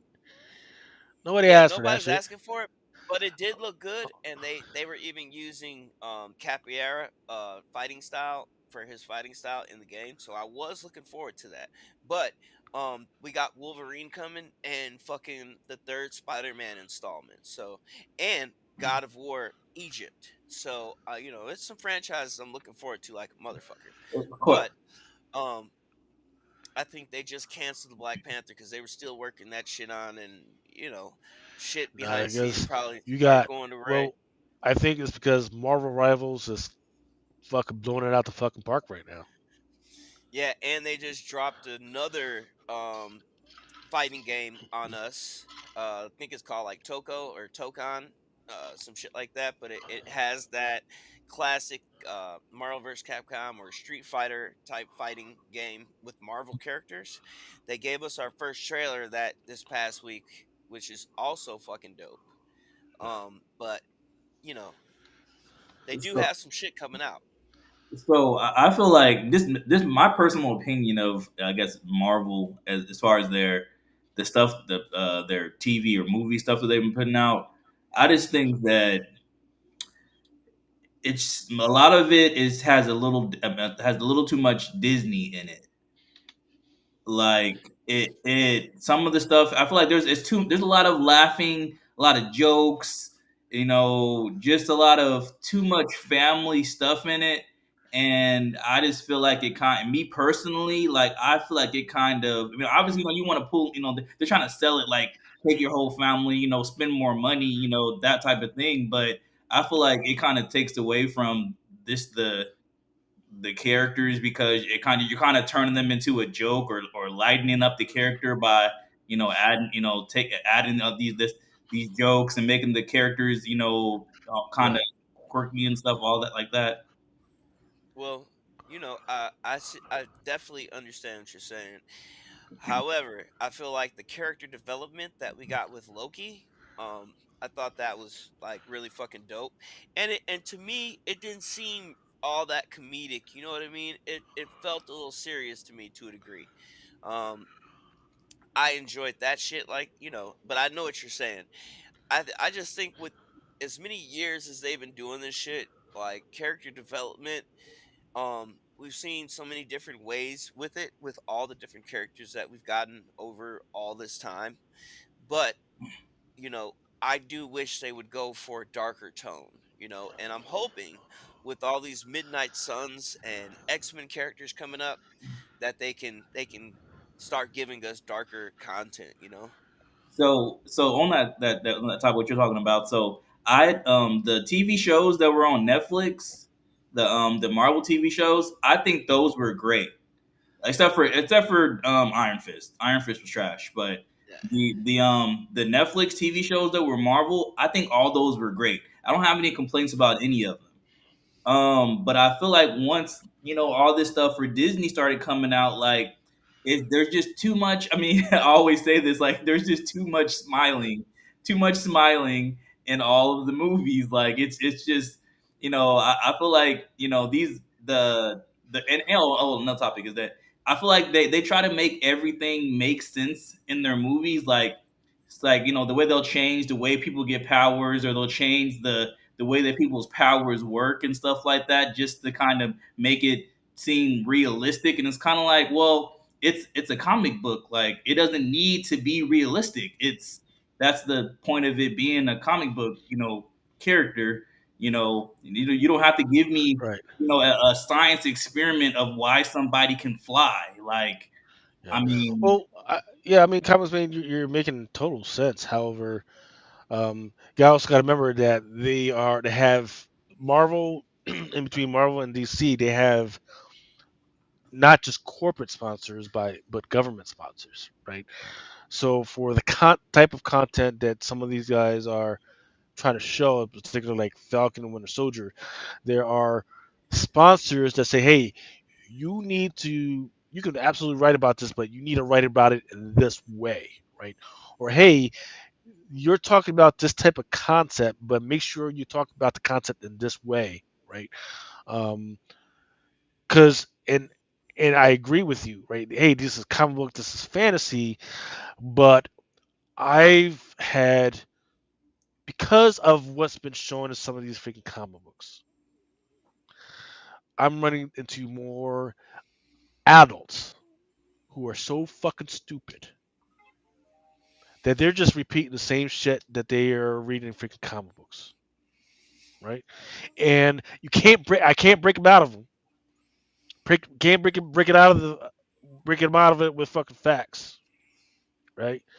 Where does rain come from? They're oh man, just can't bring about it. Where does fire come from? Can't bring oh right. And I've had crazy arguments and like breaking up relationships because I've started to realize um, our country is scientifically kind of stupid in some areas, and they just won't let it go because of stuff they saw on TV or they read in freaking comic books.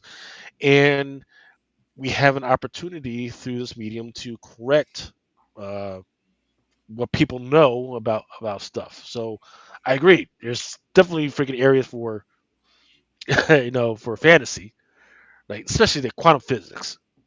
Nobody's perfect in quantum physics yet. But some of these other stuff, we do need to reel it in.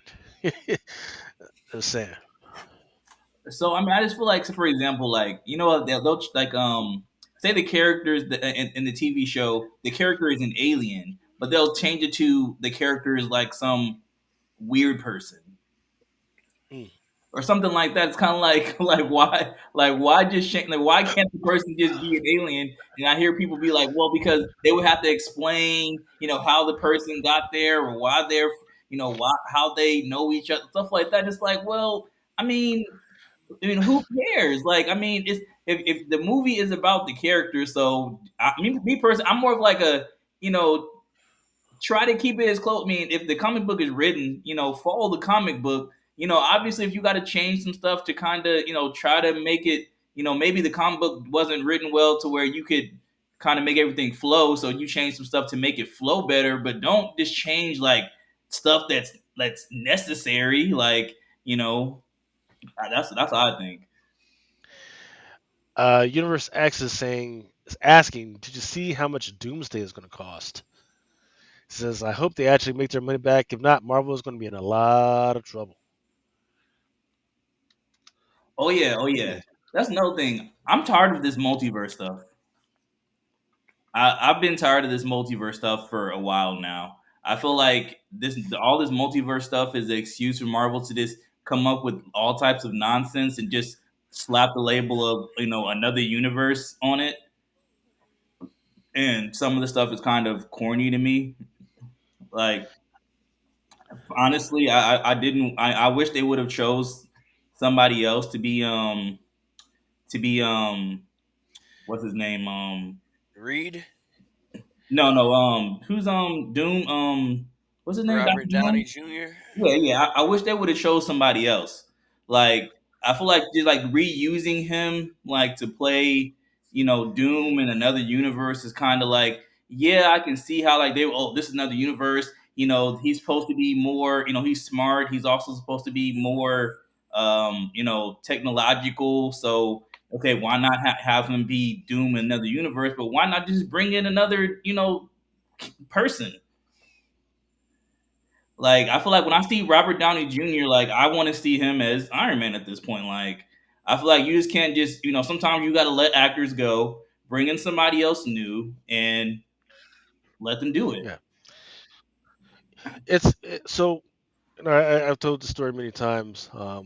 One day, I was standing in line with my son at Free Comic Book Day, and there were some moms that were in the line too, right? And they were talking about Marvel movies, right? And they were talking about how much they love Robert Downey Jr. Love that man, right? And how they didn't think that they would even be able to stand into the freaking movies if he wasn't in them, right? Right. So I think Marvel is trying to tap into that, right? They said, hey, without Robert Downey Jr., maybe there isn't that much there, right? Yeah, they're selling And actors. and then Robert Downey Jr., who's already a bad boy, and then they're putting him in a bad boy role, in the daddy role. Yeah, they know what they're doing. They those motherfuckers know what they're fucking doing. I I mean, the only thing is by the time it comes out, some of those same fans will be a little bit older, right? But they know what they're fucking doing. I feel it. So world's most expensive film cost $1 billion, paid $250 million.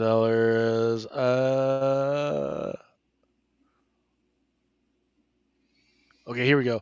Doomsday is twice as much as Quantumanium. Film could cost Marvel Studios anywhere between 500 to 600 million. But you know what? I've actually seen numbers where could be like around $800 million for Doomsday. Uh, shit. Um, so I get it, right? And hopefully, look, we've seen the merchandise that they're trying to put out for that stuff, right? So they're going hard on this thing. Do we when is it supposed to come out? Is it supposed to come out this month or next month? What's What? coming out next month? Next month. Okay, so No, no. What's coming out next month? next month. Yeah. No, So what No, comes what out what next come out? month? What comes out next month? Fantastic Four. Okay, okay, Yes, sir. yeah, okay. Yeah.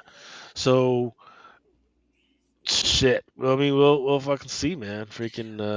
I think fucking they're gonna do great with this shit. Just because I feel like Robert Downey Jr. has such a big fan base in general that I feel like people that fuck with him that go support, they're definitely gonna go support this movie.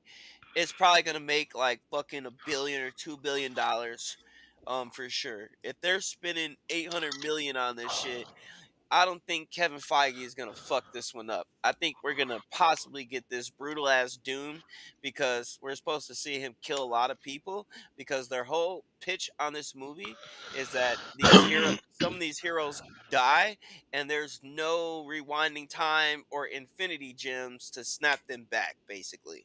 So they're implying that a lot of people are going to die in this film. So I think they're gonna do great with it, probably. Lucas, what was that comic that got hot like 3 or 4 years ago, and it was about um either event Secret Wars or it had something to do with it had Doom on the cover as Mhm. well. I can't remember the name of the book, but um dang, it Was it, got it got hot like 3 or 4 years ago, and everybody was trying to was you talking going about the to. Sanford Green cover where he's just standing there, and then it has that loop of color, and you can see Galactus in the cutout? No. This one was from a series that came out years ago, but it got hot because of the mention of Doctor Doom, coming, and this was like 4 years ago. And I mean, I managed to get a copy of it, but it's like $25 now, and it's a 2 part book. It's a 2 part. It has one and two. Mm, I don't remember. I'm gonna have to look it up, but Yeah. you're trying to say that is because when you said that people are supposed to be getting killed off, and in this movie or something like that, that was like the point of like that comic book that had gotten hot, where apparently like a whole bunch of people were going to die, and that's the only reason. I mean, I didn't read it, so I didn't know anything about it, but I was gonna say maybe this movie is supposed to be based on what happened in that little two two um 2 book comic series. Yeah. Uh, Universe S was saying that he hopes to make the money back. If not, Marvel's going to be in a lot of trouble. The executives are already are already in a lot of trouble because of what's happening with the Star Wars stuff with Andor, because they spent a lot of fucking money on that one. And it's not that it wasn't good; it's just it's impossible to make their fucking money back on that one.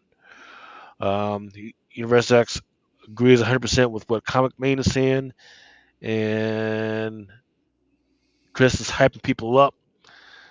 Tom thinks that what you're talking about is Secret Wars,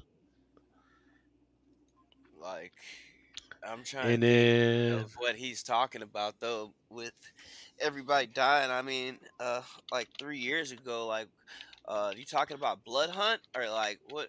You know, well, it's may not come out, but it got hot all of a sudden, uh, 3 years ago. Yeah, it wasn't. It was an older comic, but it got hot like 3 or 4 years ago. you talking about the Doom Run? Like, Um, because we no, had that Doom Run. We had a couple of like, no, it wasn't a Doom. It wasn't a Doom. Doctor Doom book. It just had him on the cover along with some other Marvel characters. And I know the whole thing was that book. talking about where Doom is wearing the white. No, not that one. Not that one. No. I'm trying to find it right now. And I know that it was only like a 2 part, like a two book series or something. And then there was some second prints yeah, it was a whole little thing. I'm trying to find it right now. Okay. And First, I Universe thought he X was talking says, about Axe Judgment Day, but I don't know. uh, Probably old. Universe X says he just want to see Icarus help Sentry get down with Doom. I don't even think that's gonna happen because for some reason, I'm wondering if the Eternals are even gonna show up in this movie. They may not even show up in this movie because the reason being is because number one, Icarus goofy ass flew into the sun, and then you had the rest of them fucking got kidnapped by fucking Arisham, the judge. And then the other three are fucking searching for them. So they're nowhere around when this shit happens. I think they're probably just gonna be collateral damage with the universe. Probably once all that shit collapses down, they're gonna be like, "What the Yeah. fuck happened?" And show up to that place that they wrote about in the comics where if you remember it correctly, it's where like Celestials and fucking Eternals and Deviants. Well, it's really Eternals and fucking Celestials, where they go to this heaven, where they can decide whether they want to come back or not.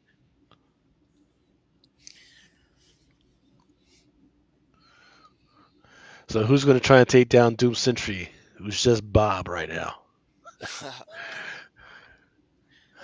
Bob was fucking some shit up in Thunderbolts, man. No, Yeah, we fucking Thor is probably gonna show up because I think he's gonna die.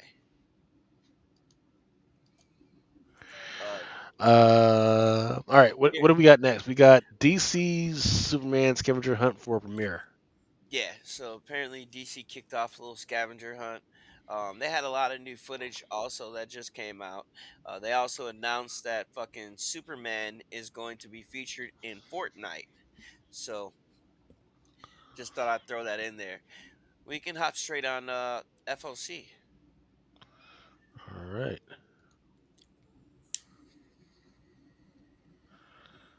Just trying to find where my shit is.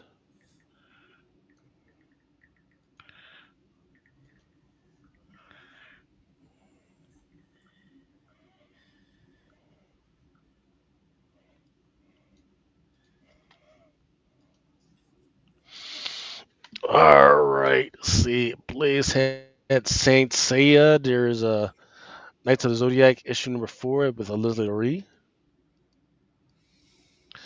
Texas Avenger Comics has some gnarly freaking joints, man. Don't forget there's a polybagged one with a card. Rosario Origins. We Won't Kill Spiders, Season of the Witch, issue number 1. Plague House, issue number 4 is coming out. Rebel Moon Nemesis. Don't forget that this one is a movie or is it a series on Netflix. They've already put out part 1 so far. They're up to part 2, if I'm not mistaken. Part 2.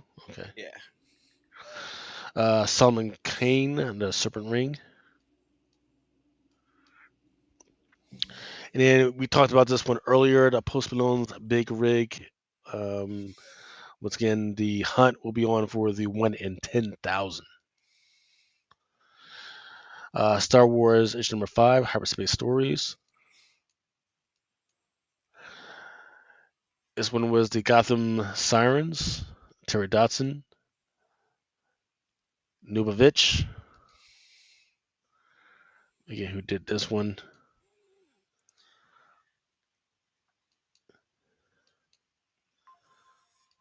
Did the Absolute Spider-Man number 9, Leslie Lurie.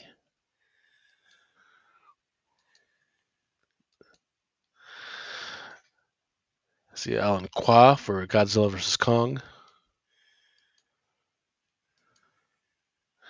Batgirl v. Jess Hamaj.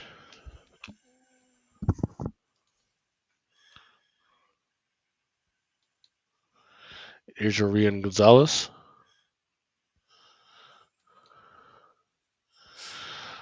I forget which one this one is, but this one looks like a Leslie Lurie homage to the Spider-Man cover. Give me 2 seconds. I can tell you. Fuck. I didn't even put it up. That is Secret 6, number 5, cover B.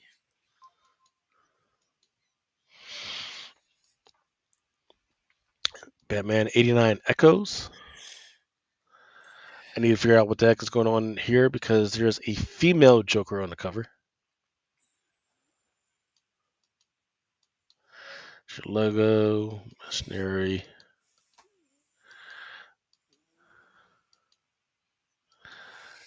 We already covered the Oh, that, Terminator. hey, hold on. Go back to that Darkwing Duck, dude. You're tripping.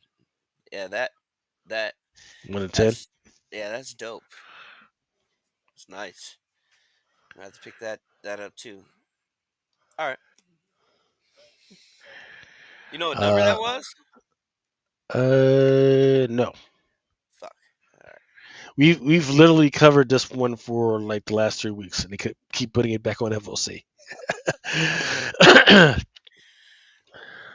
Yeah. Oh yeah. With the shit going on, we might not get it anyways. But I'm still gonna order if I see it. Yeah, yeah. That's why I've been passing by a bunch of these Dynamite joints because this Ducktales was on freaking FOC before. This Captain Planet was on FOC before. Yeah, I remember those. Darkwing Duck. I just don't remember that one. The Terminator. Thundercats. I think we just literally talked about this last week with the Luis Perillo. Yeah, we talked about it. Mannix. The action figure. Vampirella number 4. Lucille Perillo. I don't want to. I'm not ready to say this is the bondage cover of the week, but it's pretty good. In fact, we actually talked about this last week. This one would probably be in the running for a tentacle cover of the week. This one is a Greg Land. Chaya Zeus. Cosplay. We've talked about this. Zootopias. Captain Planets. Red Sonja versus Army of Darkness. More Bjorn Barons. And then there's some second prints for Transformers. Sam and Twitch Case Files, issue number 15. Yes, Universe X. That was Sansia. There was a Leslie Lurie for that one.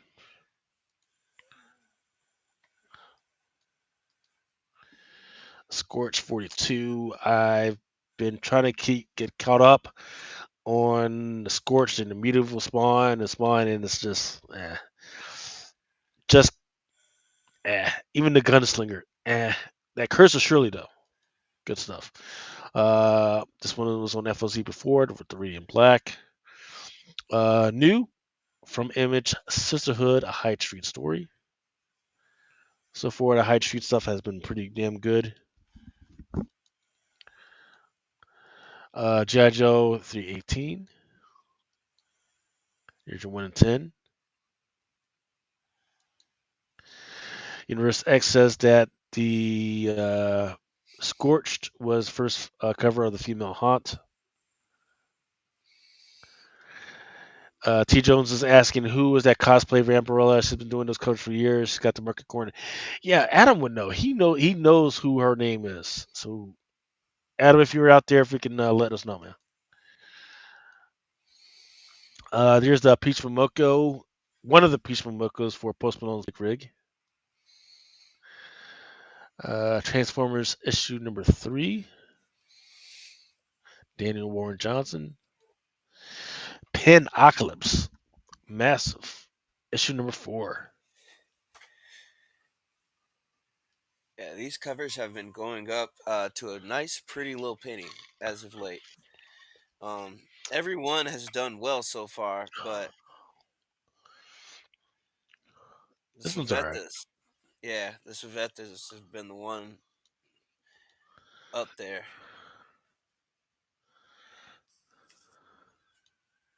Yeah, this is what I was There we waiting go. for. Yeah, the Yeah, Shelmina. Yeah. yeah, I fuck with this one too. You know what? I like the pink one, but I really like this one too. I'm talking about the pink on the 1 in 25 on issue 3. Okay. Yeah, I like the pink one. The red one's not so bad, but this one's fire. The This color one, this one, choice and everything is yeah, fire. this one makes me actually want to read it. Cause what the fuck? I just thought it was just a Xenoscope joint. Now you're telling me there's zombies? Okay, I'm there. Ire number 2. This one's a magazine. Planet Death by Bad Idea. Issue number 0.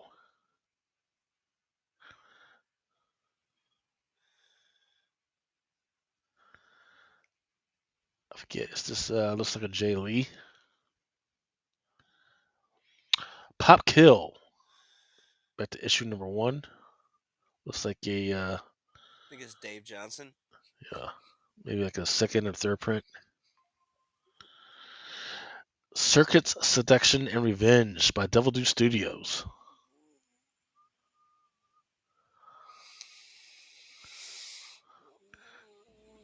I dig the second one. Yeah. Yeah. You're intrigued. You're like, I don't know whether I should go in or should I leave it alone. I'll probably fuck up and go in. Oh yeah, there we go. This is the bondage cover of the Yeah, week. this one isn't bad either. There we go. I like the color layout. Is that the bondage of the week? Yeah.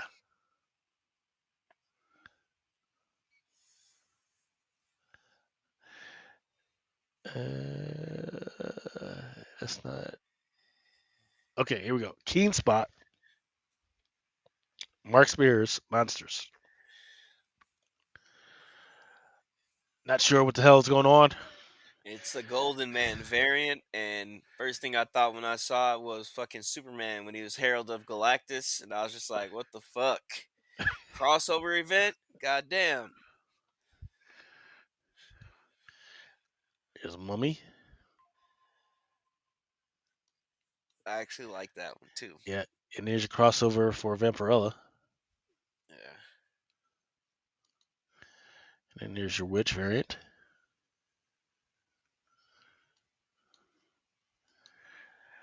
Getting into some Marvel second print for Daredevil, Code Day in Hell, issue number 2.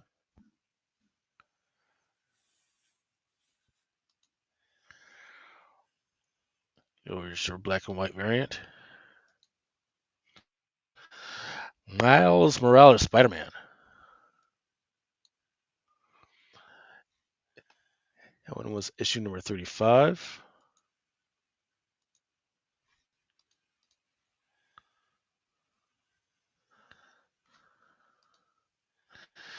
Uncanny X-Men issue number 17. I believe I just read the one that came out this week. And it was trash, man. Absolute fucking trash. It's got panels.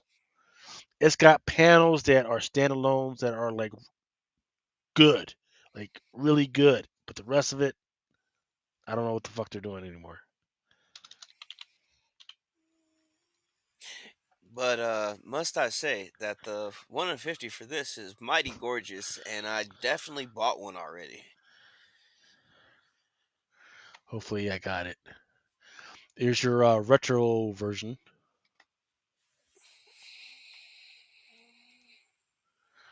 There's your Agent Eh, Curry. no, that's Ejicure. Is that how you say it? I say it Agent Curry. Iju Curry. Agent Curry, yep. But yeah, so the 1 in 50 for this already sold for like $80. I think it was like 90.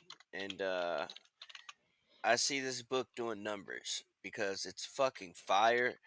It's late in the series. Nice little buy.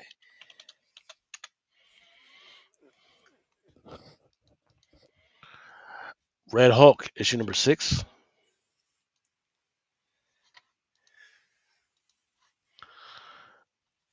Panosian. Just fucking absolutely fucking gorgeous.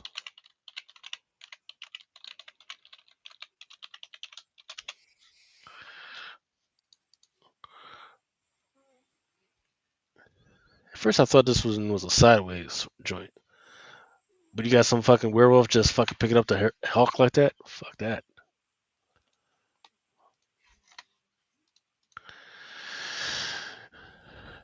This one was a contender for tentacles, but it's alright. Superior Avengers.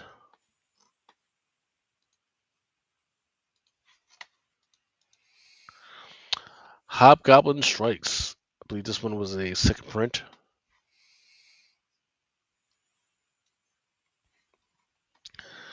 Star Wars Legacy of Vader. Excuse me. And there's a first appearance in this too.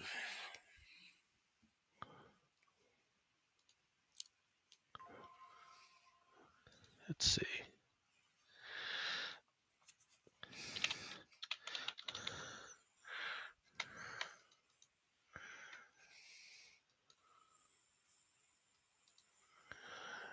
Laura Kinney's Wolverine, issue number 8.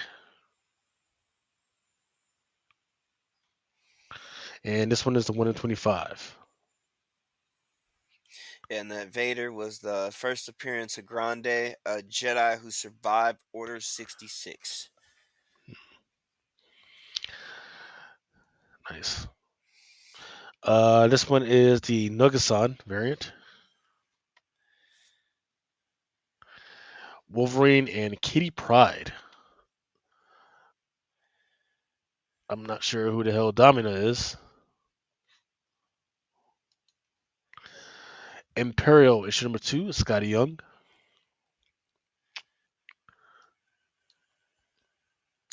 Predator versus Spider-Man. Uh, Here's why this is a bad cover. Because so far the rules have been, if you don't have a fucking weapon, Predator kind of leaves you the fuck alone. I don't know why he's got my man chasing down Mary Jane. Well, if she has her jackpot powers, maybe she actually, fucked him up a little bit. But I doubt it, right? Probably. Maybe it's just to kill her to draw Spider-Man out. Got to catch up on this read, huh? Issue number 2 already. And this is a second print. So I guess I And gotta read it. I also want to mention a book coming out in about a week or two. Since we're on the topic of Predator, Alien verse or Avengers verse Aliens number 3 is coming up here in a couple of weeks. Dope ass 1 in 25, but I just wanted to mention it because that story has also been fucking amazing. The Ultimate Spider-Man number 2 Incursion. You get a chance to read this? Nah, just all this Ultimate Spider-Man stuff. Eh, it's like I'll get to it when I get to it. Yeah, I feel you, but um, I'm curious to check this one out. But another one I was halfway reading before we got on here was Imperial, and I actually like that. It kind of kicks it off like with a little detective story in a way, but Mhm. it's pretty good. It's being written by Hickman, so I forgot who's writing this Ultimate Incursion, but Yeah, the Doc Strange of Asgard. That one's kind of a little mini mystery too, but it's kind of slowly going off the rails. The cover for this one is Cafu. Writer for this one is Denise Camp. Cody Ziegler, John Scarf, and Cafu. 1/100 for that. Nah. Predator. Simone DeMio, who's also a Stormbreaker this year. His covers have been on fire as of late. They all look good to me. I don't know why. I think I just like his art style, but fucking Simone DeMio is fucking awesome. Yep. And this one is by Mahmoud Asrar. It's cool too. Just some brutal shit. This one is a Paolo Vianelli. It's kind of insane that we're getting a black, white, and blood for him, Predator already. Took a few years for the others. Deadpool and fucking Mystique got one. Fucking Wolverine. Fucking what other black, white, and bloods have there been? I know a Moon Knight one. Yeah, you saw you saw. Did you say Vader? Yeah, Yeah, Vader. you had a Vader one. Darth Maul had one. Yeah, so you know, Deadpool had one. yeah, that means that maybe your books sell when they push out these black, white, and bloods because they know the character is selling and they're just trying to, squeeze Yeah. that last time at you. Hey, but they've been dropping some first appearances in those now. Yeah, Not no. big, but yeah. Oh yeah. By the way, this one is a 1/100 for that the male. Damn, dude, he finally got. I think that'll be his first 1 in 100, if I'm not mistaken. So far, he's only been on like 125s and 150s, but he's had incentive covers come out over the last like 3 weeks. I want to say. Here we go with these swimsuit covers. Man, dude, fuck this series. I'm gonna buy it, but fuck this series, dude. Straight up. The only thing is that sometimes they drop keys in this motherfucker. So, but other than that, it's just like, come on, dude. I don't give a fuck about shit like that. Like, give me some brutal cover. Give me like fucking Doom choking somebody out, or give me a cover of that Doom snatching Thanos' spine out. Give me some brutal shit. Like, fuck all this swimsuit shit. Summertime, man. So, here's the problem in the duality, right? On one hand, swimsuits, got it, right? But on the other hand, Disney is also trying to bring in the kids with those Renus and her freaking covers. Yeah. How you gonna have them on the same rack? Doesn't make any fucking sense. This one is a Pablo Villalobos. Here's your Torrin Clark. Hey, let's salute Turn Clark real quick. Dude be dropping fire. Fucking dope ass covers all the time. This one looks good too.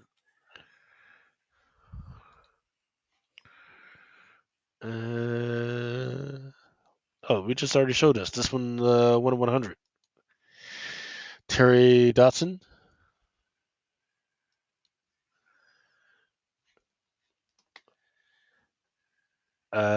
Lucas Wernick. Are you fucking kidding me? I didn't show it. Well, I can't forget to show the only one that really fucking matters. Yeah, it is. The Adam Hughes. Yeah, that is the only one that matters on those. Even though I'll probably pick up the Lobos, the Clark.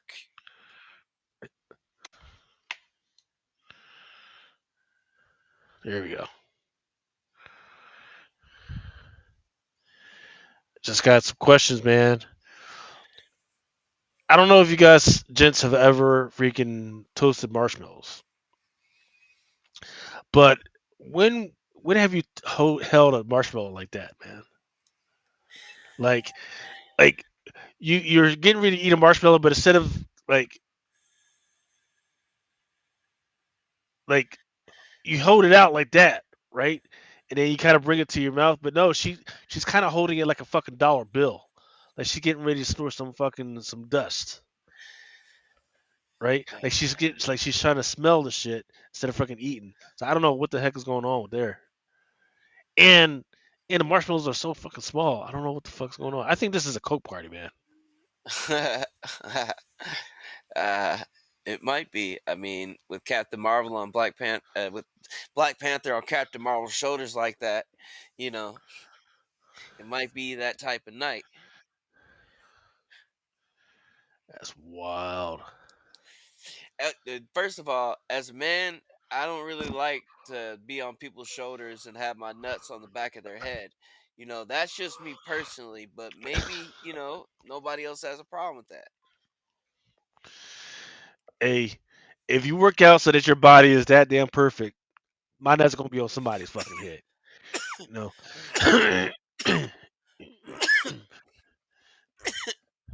No, not the back of their head, G. No, that's, I've never Hey, had desire to place balls on the back of a head. Universe X is asking us if we talked about the white Black Panther yet. Man, I purposely avoided it just because, like, I don't accept it. And y'all can hate me if you want to. I don't give a fuck. I don't accept it. Only reason being is because it's like, that was like your first black mainstream superhero. And it's not necessarily about just the mantle, it's the fact that we finally got a character, right? That was like for us in a way, all the way the fuck back then. You know what I'm saying? And I just feel like by them making him white, I mean, it's a cool little twist. Maybe it's gonna have some modern, um, I don't want to say stereotypes, but modern shit, to deal with that. But fuck that. You know what I mean? Like, seriously, dude. It's just that's not what that was meant for. Yeah, and I want to see where they're going with it because there are plenty of white South Africans, right? There's plenty of white Senegalians and white Ghanaians, right? So, if that's the part they're trying to exploit, fuck it, why not? See what they do with it. Yeah, I want to see what they do with it. I'm still gonna read it, but I'm just like, Well, um, is the just like people back in the day didn't fucking accept Miles Morales and fucking wouldn't even fucking call him Spider Man. All right, and a lot of motherfuckers still to this day don't call him Yeah. Spider Man. So it was just like, well is what would you say, Lucas? The white South African is he hmm going to be the Black Panther that's pushing for more apartheid? Well, no, the current ones, there is no apartheid in South Africa. In fact, they're claiming that there's a genocide in South Africa Yeah, I on know. That's why so I said that. That's why I said that. I was like, so yeah. is this white Black Panther going to be supporting supporting the black Wakandians or Africans or whatever, or are they going to be saying that bringing light to the issues of white South Africans? man, I don't even think that that shit, all that shit that just happened with that, I feel like it didn't happen recent enough to make that this book a thought of that when that shit happened. You get what I'm saying? I don't think it was written with that shit in mind. I just think that they were like, "Hey guys, hey, fuck it, hey, how about we make Black Panther white?" And the other dude was like, "Fuck yeah, let's do it. Let's see what happens." And then Well, they did so that shit. we got to remember, right, with all these other characters that they've been kind of um, either gender switching or they've been changing the color. There's a lot of people have been asking, well, how would you feel if they made Black Panther white? Well, and my answer has always been, well, that's who White Tiger was. And also, people forget the first Black Panther in Marvel was white. The first one, right? We're not talking about the Wakanda dude, but the first Black Panther was always freaking white. Now that's not where they're going here, of course, right? They're going to but I would once again I want to see where they're going, right? And also this kind of here's the weird stuff, right? That's always been on my mind with Marvel. Whenever they don't know what to do with a African American character, they do one of two things. They either send them to the desert or they send them to space, right? Like they did with Moon Girl and they did with Black Panther. They didn't know what to do with them, so all right, fuck it, let's send them fucking space. What do True. they do in this new Marvel to come freaking joint? They sent the Wakandas to fucking space again. Yeah, right? Or no, or was it Imperial? It was Imperial, excuse me. It was Imperial. Sent those motherfuckers to fucking space. We don't know. Let's send them all to. And then in the meantime, in the Black Panther joint freaking on land, now we've got a possibly white South African or whatever you want to do, whatever you can call it, freaking Black Panther coming up. So let's see what they do with it, right? I mean, what's the nag with fucking Black Panther in space? Because like fucking even in Alien vs Predator, he was the first group of heroes that fucking made contact with aliens. In this Alien vs Predator or Alien vs Avengers run. You know what I'm saying? Yeah. I'm pretty sure Here's you're gonna. here's a dubious thing. People forget that the current Black Panther that we have running around in the comics, It's that's not. not the real Black Panther. Yeah. That's some other dude who who has got amnesia, doesn't know what the fuck's going on. Is so whatever. I don't know how we got here off of swimsuit stuff, but Chad Cave wants to move on from the banana hammock cover.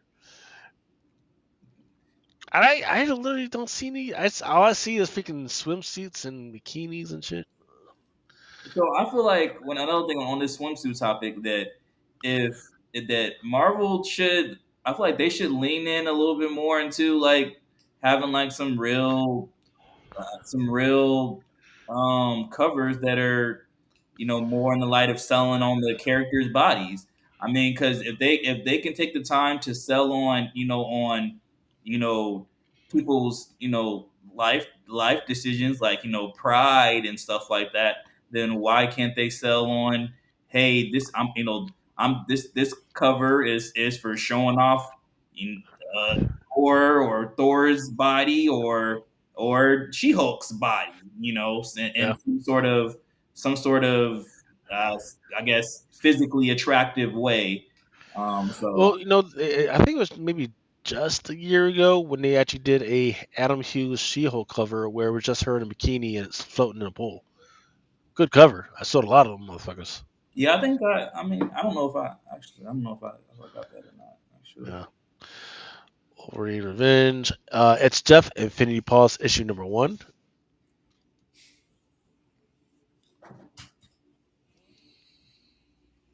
Or the Predator Black, White, and Blood. Fantastic Four. I don't even know what's going on here, but there's a lot of freaking color in this one.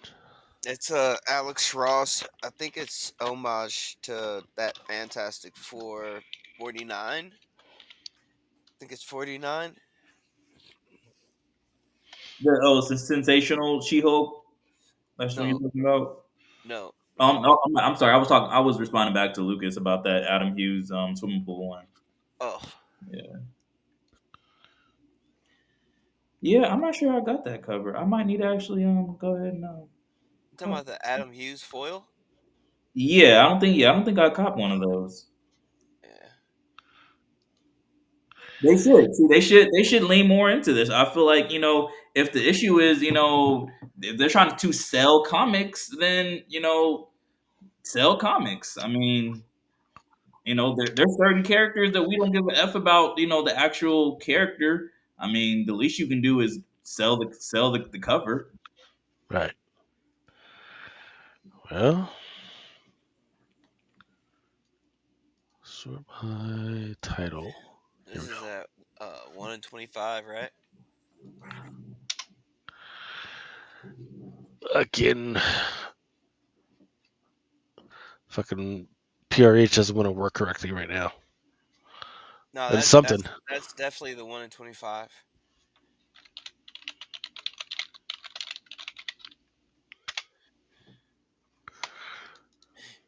Hey, once you've hopped back into comics, hey, think about this for a second. Like, go back to that cover real quick. Like, once you've been collecting for a while, you've noticed that they they seem to always do these like single fucking Fantastic Four covers where they stretch each character out on all 4 issues. Like they did it with Spider-Man, they've done it with you know, multiple times is what I'm saying. That's what they're doing here yet again, right? How many Yeah. times have you seen this, Lucas? Too many times. Too many fucking times, man. Weird stuff. All right, you can go on. And I think this that Alex Ross is a homage to that fucking Disney cover. Let's Yeah. just have up. Yeah. Alex Ross. It doesn't say it's a homage, but yeah, I think that makes sense. This one is Ji Hung Lee. Um, and there's a 1 in 200. 1 in 200 version of that one. This one is the 1 in 25, Jerome Opena.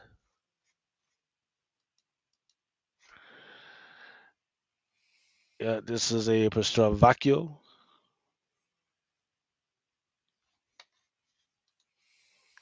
Here's your Retro Vision variant. Daredevil, Cold Day in Hell, McNiven. Imperial issue number 2. Is that She-Hulk? Yeah. Yeah. Yeah. Is this when the Hulk was on that other planet? Uh, No, this is actually like supposed to be like somewhat current time now in a way because it's fucking Hulk and he's basically coming back to Sakaar. So, Planet Hulk took place on Sakaar and he basically is returning to this planet after all the time went past after he left, right? Yeah. Scar basically was murdered. Scar was murdered in this series. Hmm. Oh wow, So now there's a he was murdered by Wakandans, which is why I say wow, which is why I wow. say what the fuck, they got my boys out in fucking space again, and now they're trying to figure out what the fuck why. So it's probably going to be an intergalactic war. Oh wow. And how are they going to fight the Hulk? Besides technology, I guess. Yeah. Some sort of some Well, sort of. it's a lot of people that's probably gonna get involved with this. So Oh yeah, there's like five other species to include the Shi'ar that are because they're like they were culminating in like this one little just 'cause there's like three other murders that happened, or two other maybe two or three other murders that four, happened. it was four Four other. Yeah, they were happening at the same time, and they were on this one ship to or this space station to sign a treaty. Some shit went freaking down, and now there's some people that are trying to figure out what the fuck is going on, and the other one is like, yeah, we gotta freaking you gotta freaking go ahead and respond, right? Because if it gets back to our people that we didn't respond to this immediately, our half is going to seem weak, and there's going to be a fucking civil war. That's just the way it is. So it's it's setting up to be good. it's like a It's a doozy. detective story though. It's like it starts off as a straight up like detective story. So I didn't finish it all. I got like halfway through and I didn't even get to the reveal and shit like that yet. Yeah. But um it does seem like it's going to be pretty fucking good. Uh I'm just hoping that this ties into something that even stretches even longer than this because it's Hickman writing, so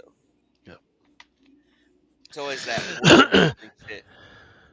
Yeah. Hickman and Ewing. Yeah, Hickman and Uh, Ewing like lay down the most material for all this shit to me. yeah.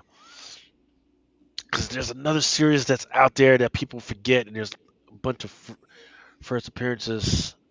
I forget what the fuck it's called. But anyway, yep, that was your Gerald Perot, Imperial. I believe there's like a 1 in 100 for this one by Scott Forbes. The Lalandra. We haven't seen this character in a while since she was like a little girl right before after she hatched out of an egg. So this is kind of her coming out party. Magic, issue number 7, I believe. Uh, I love Magic on these covers. I don't. I didn't need another character on this one. Did not. Not even sure who did this one. That one is by that's 1 in 25 by Yasmin Putri. I think we already saw this one, but now I have it up. Oh yeah, that's the all red retrovision variant.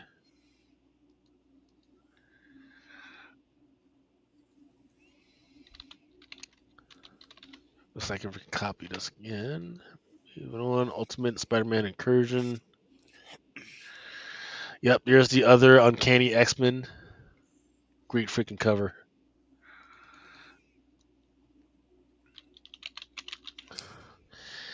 Let's see, is that the only? Yeah, even though I understand people like the Edge, I think this should have been a an incentive. It should have been. It should have been at least a 1 in 25. Yeah, It should have at least been a 1 in 25. But I'm not gonna lie to you.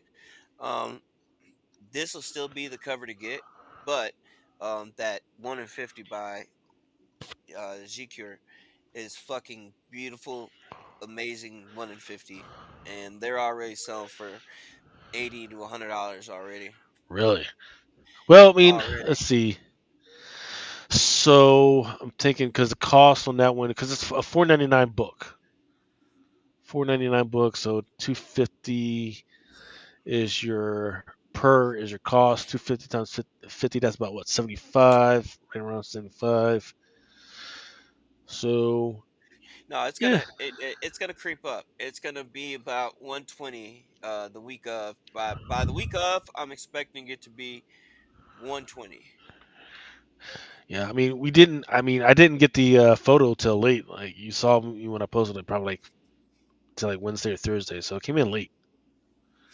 Yeah, the one you showed earlier though, like I said, that one's gonna be the one that people are gonna want on that book. You had the trade dress up that is Yeah. secure, but yeah, this is still the cover to get because if I'm not mistaken, unless you want to consider that giant size X Men her first cover appearance, because if that's the same character, which I think it may be, because we just got introduced to Justina in the X Men, Right. and um, you know, it because just because her name And is and Martina. and yeah, and don't and slow it down. Let's be clear about who Justina is that people are missing out on, and that I can't believe people are not all fucked up about this. Justina is that bitch, right? She can fuck with Xavier's mind, not like the new fucking emo Xavier, like the old school Xavier, old school in his prime. Went up to her and was like, "Yo, you need to come with me," and she was like, "I don't think I'm coming with you today. Go away and forget about me." And that was it. That was a wrap. We haven't heard from her since. So she's that chick. She's that powerful, right? She didn't have to like do some like weird mind sword fighting and none of that shit. She just did it for a quick 10 seconds and it was out, right? And now we're just finding out about her. So that's what I'm saying. So if they set it up and then that's a completely different fucking character, that's kind of wild. Because I thought that the X Men, just because of the read and her name being Justina, I almost kind of like correlated it straight to the Mutina shit because of that name. You know what I mean? Yeah. And we already got a We fucking Misery. We just got her fucking in Misery in the Carnage shit. we got all types of crazy new characters now. All types of crazy new characters. No, I I'm just think more it's interested. crazy if it is. I don't. Yeah. I'm not saying that it's definite that that's her, but I'm just saying, Yeah. it's fucking wild. Well, it'll probably all shake out in the Hellfire Gala, which should be coming out soon. Like who's going to stay and who's going to be a bye bye. Because we got Yeah. the 3K freaking joints right now. Who got? It was pretty interesting how that fucking shook out. We got the new Henrietta chick. Yeah. She was got some interesting freaking stuff in her fucking past. And all new types of freaking mutants. So we'll see. Da, da, da. Yeah, like this one, Mark Brooks. The Turn Clock, Fantastic Four, issue number one, Scotty Young. Marvel Rivals, Peach Momoko. And I believe that was all I have for FOC. All right. Well, I bet she's slides at Midtown. Let's take a look at some of the shit comes out next week. It's a few things. It's not a whole lot, but it definitely is a few things.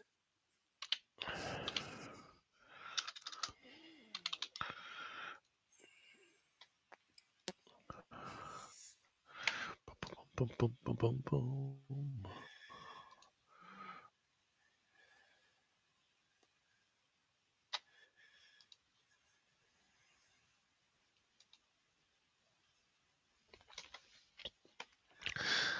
I gotta pull down this fucking Savarsky Crystal Hulk, man. It keeps looking at me, man. I keep thinking about buying that shit.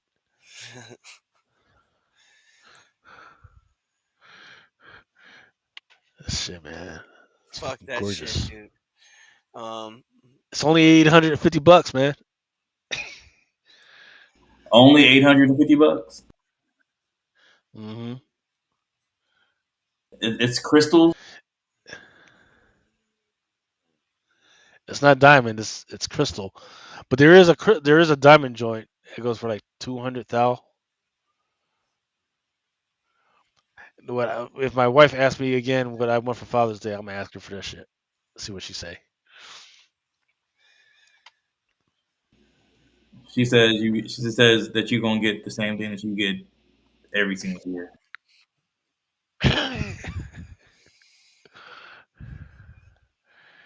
All right, nothing. Oh, from Dark Horse, Sister Imperator #4 is coming out.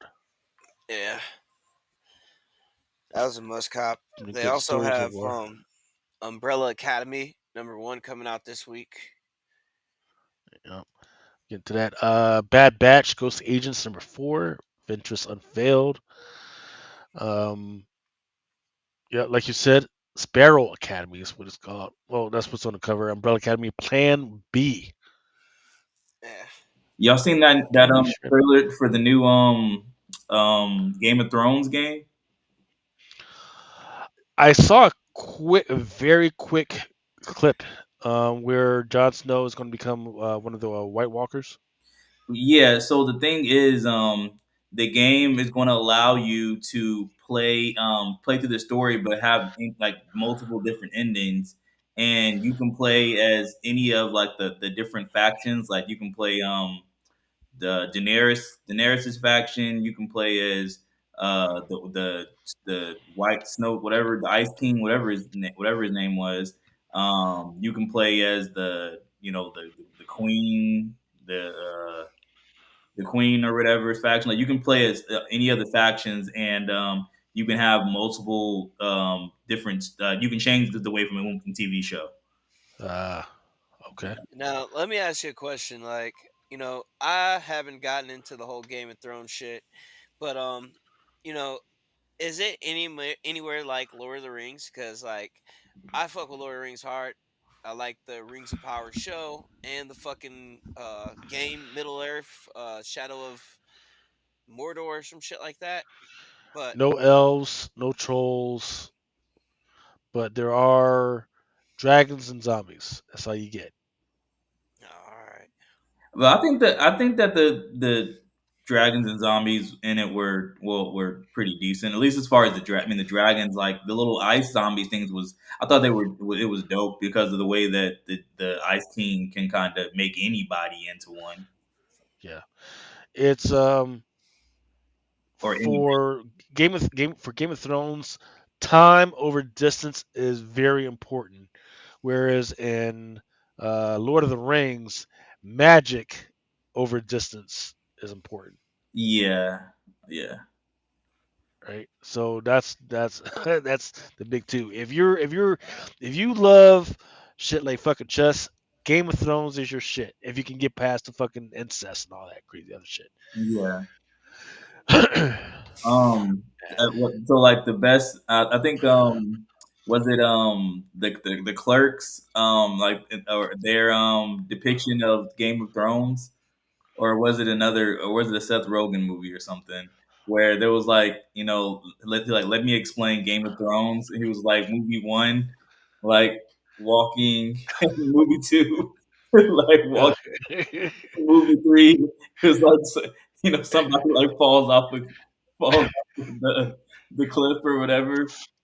And I've seen all the Game of not Game of Thrones, the Lord of the Rings movies, and I actually do like them. But there is a whole lot of walking. Like there is a ton of walking in all of Right. those movies. Yeah. Hey, dude, I'm not gonna lie to you. Like, Lord of the Rings, the reason why I personally like it is because I read the books in high school, and fucking, I'm like, I really want a first edition of fucking the Cimmerillion. It's like fucking $400 or $500 right now, but I want that shit because it gets into all the lore of the main god, and then all the other like kind of like underling gods like Morgoth, because like Sauron is like fucking Morgoth's like right hand man type shit, and Morgoth is like one of the you know underling gods in a way, because there's only like one straight up god, right? and then you go into the different family bloodlines and shit like that, and you get into the Ashtar, and then you get into like the different gods and what their, like their powers and all that different shit. But like it shows like them like kind of changing into like human forms and all types of little shit. But the whole coverage of Morgoth and Sauron is fucking dope. So you just gotta read it, I guess. I mean, I believe that. I mean, I feel like there. I mean, at least as far as I hear, there's not a ton of TV movie properties that really fully do the books justice. Um, No, it's not. Like the books are what, like I'm not gonna lie. When I read Lord of the Rings, the books were way fucking better than the movies.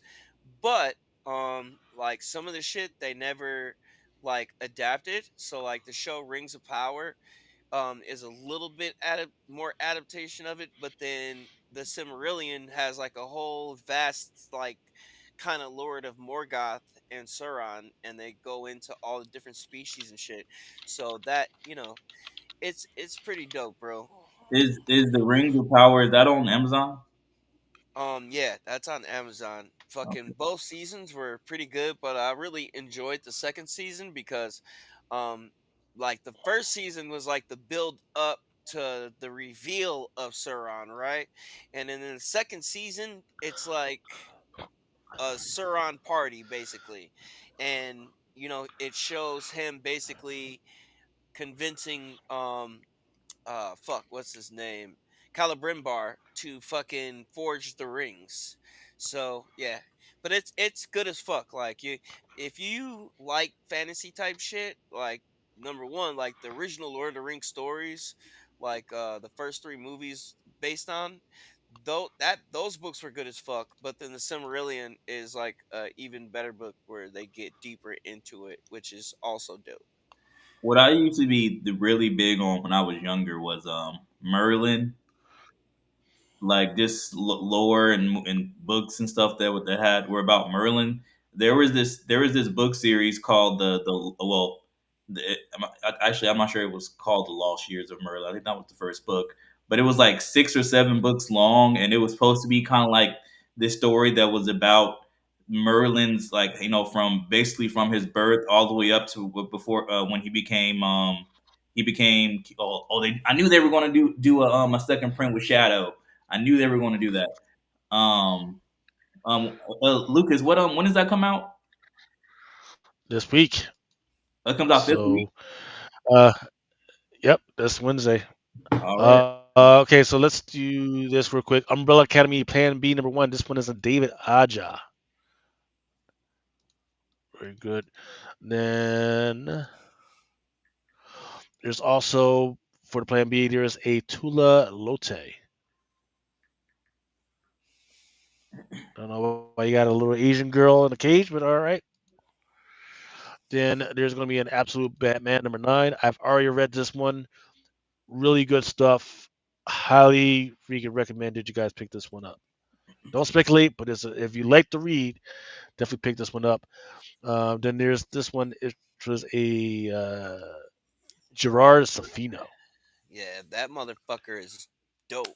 We picked up a couple of those. It I've is. read this one as well. Go ahead. No, I just looked up. It is called the Lost Years of Merlin. Chris. Yeah. Yeah. It was. Go ahead. You can go ahead. I'm sorry. Lucas. Action Comics number 1087. This one is a Leslie DeRee. I've read this one. It's pretty good. We can start off for um, Silverman as a boy. Haven't never read this one yet, but I just like this one. It's a Steven Subic. Steven Subic. Yes. Bark Batman Dark Patterns issue number 7. And then this what you were referring to, the third print for DC versus Sonic the Hedgehog. Yeah, this Sonic cover goes crazy. Shout out to Mel. I know he thought it went crazy too. Definitely pick these up. Um, It's already limited to one per customer at Midtown. yeah, and I'm surprised you didn't show that Dan Hip absolute Batman. Oh, it's a third print. It's not a second print. It's a third print. So they must going to do. I mean, so they. Well, I guess No, third print. It's they third print. might they might not do another like DC version of each character. Like, because I feel like Knuckles, who's Knuckles? Is Knuckles in the series? Yeah. This Dan Hip is nice. I like it. Color tone, palette, everything fucking nice. Definitely picked it up already. Jeff DeCalla has his fans. This one is Resurrection Man under the black label.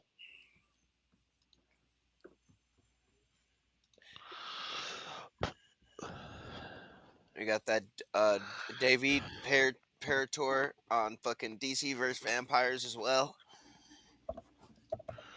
And this Chrissy Zula or Alexandra Lozano. Yeah, so Summer of Superman special #1, limited to one person.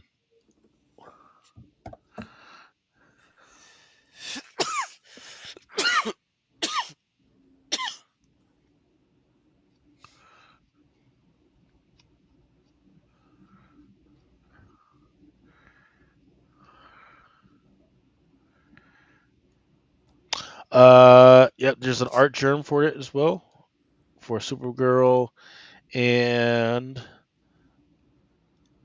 let's see, pulling these out from.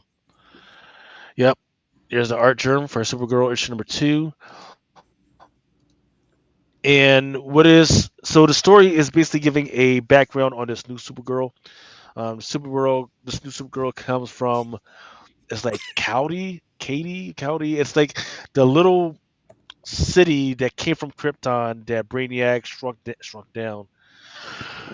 The little girl, this girl came from there, and now she's masquerading as freaking Supergirl, and it gives kind of her background on what's going on. So it's kind of interesting, but instead of being just like Supergirl, she couldn't. So now she's maybe going to be turned heel, become bad, something like that.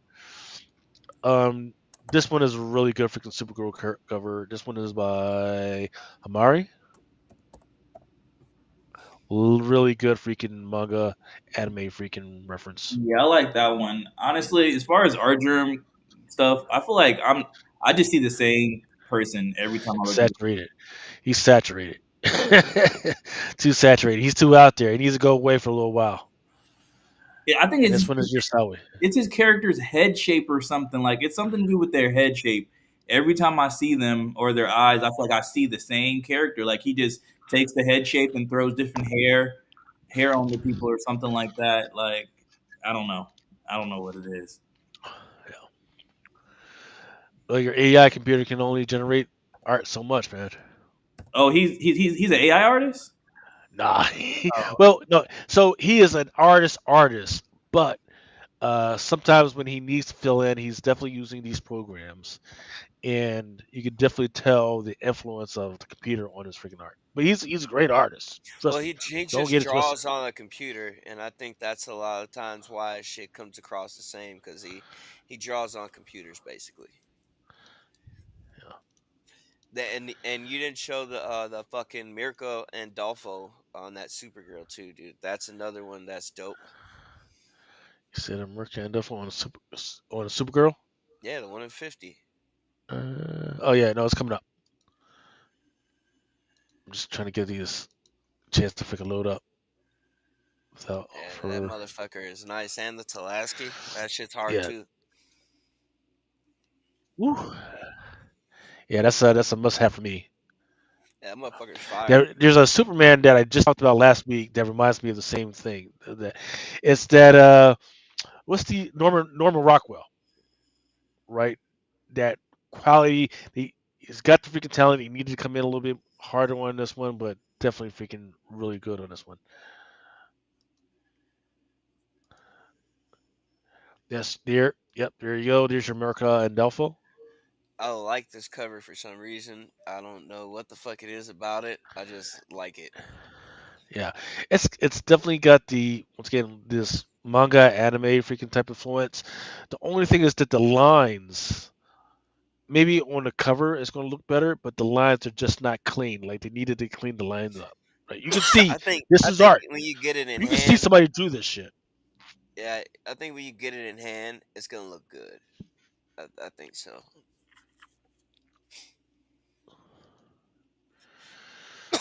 Trinity, daughter of Wonder Woman #1. I've read this one already, and it's okay. Right, it's okay. Just nothing special that makes me want to go buy this one or um, tell people to read this one yet. But if you are interested in the Trinity, Wonder Woman's daughter as a little girl and what's going on with her, it's cute, very cute. I think this one, if their intent was get the little girl something to go to the comic book shop to go get, this is it. It's just not the cover may not tell you because they got girls running around in bikinis in the background. But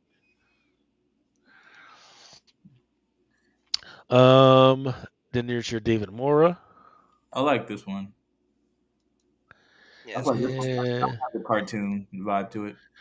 yeah, and then this is your Liz Lurie, I actually like the Lurie on this. I think it's gonna and pop. Reminds me of then Rian Gonzalez a little bit. The color Ye- work. Yeah, Larry always has like super soft palette type thing in the faces. and then this one might have some get up to it. If people even pay attention to DC, this one is like an Infinite Crisis homage. The one where like the carrying Superwoman, I think. Yeah. Okay. Yeah. Hmm. But it's her carrying a corgi. I don't know what it is with corgis in comics right now. Corgis are kind of hot. It's weird. It's just because like in anime culture and all their shit over there, they always fucking showing corgis, bro. They fucking love corgis for some reason. Yeah, I need that first one. That first the second one you showed. Lucas, how many of these Sonic's third prints can I get from you? As many as you want, man. Okay.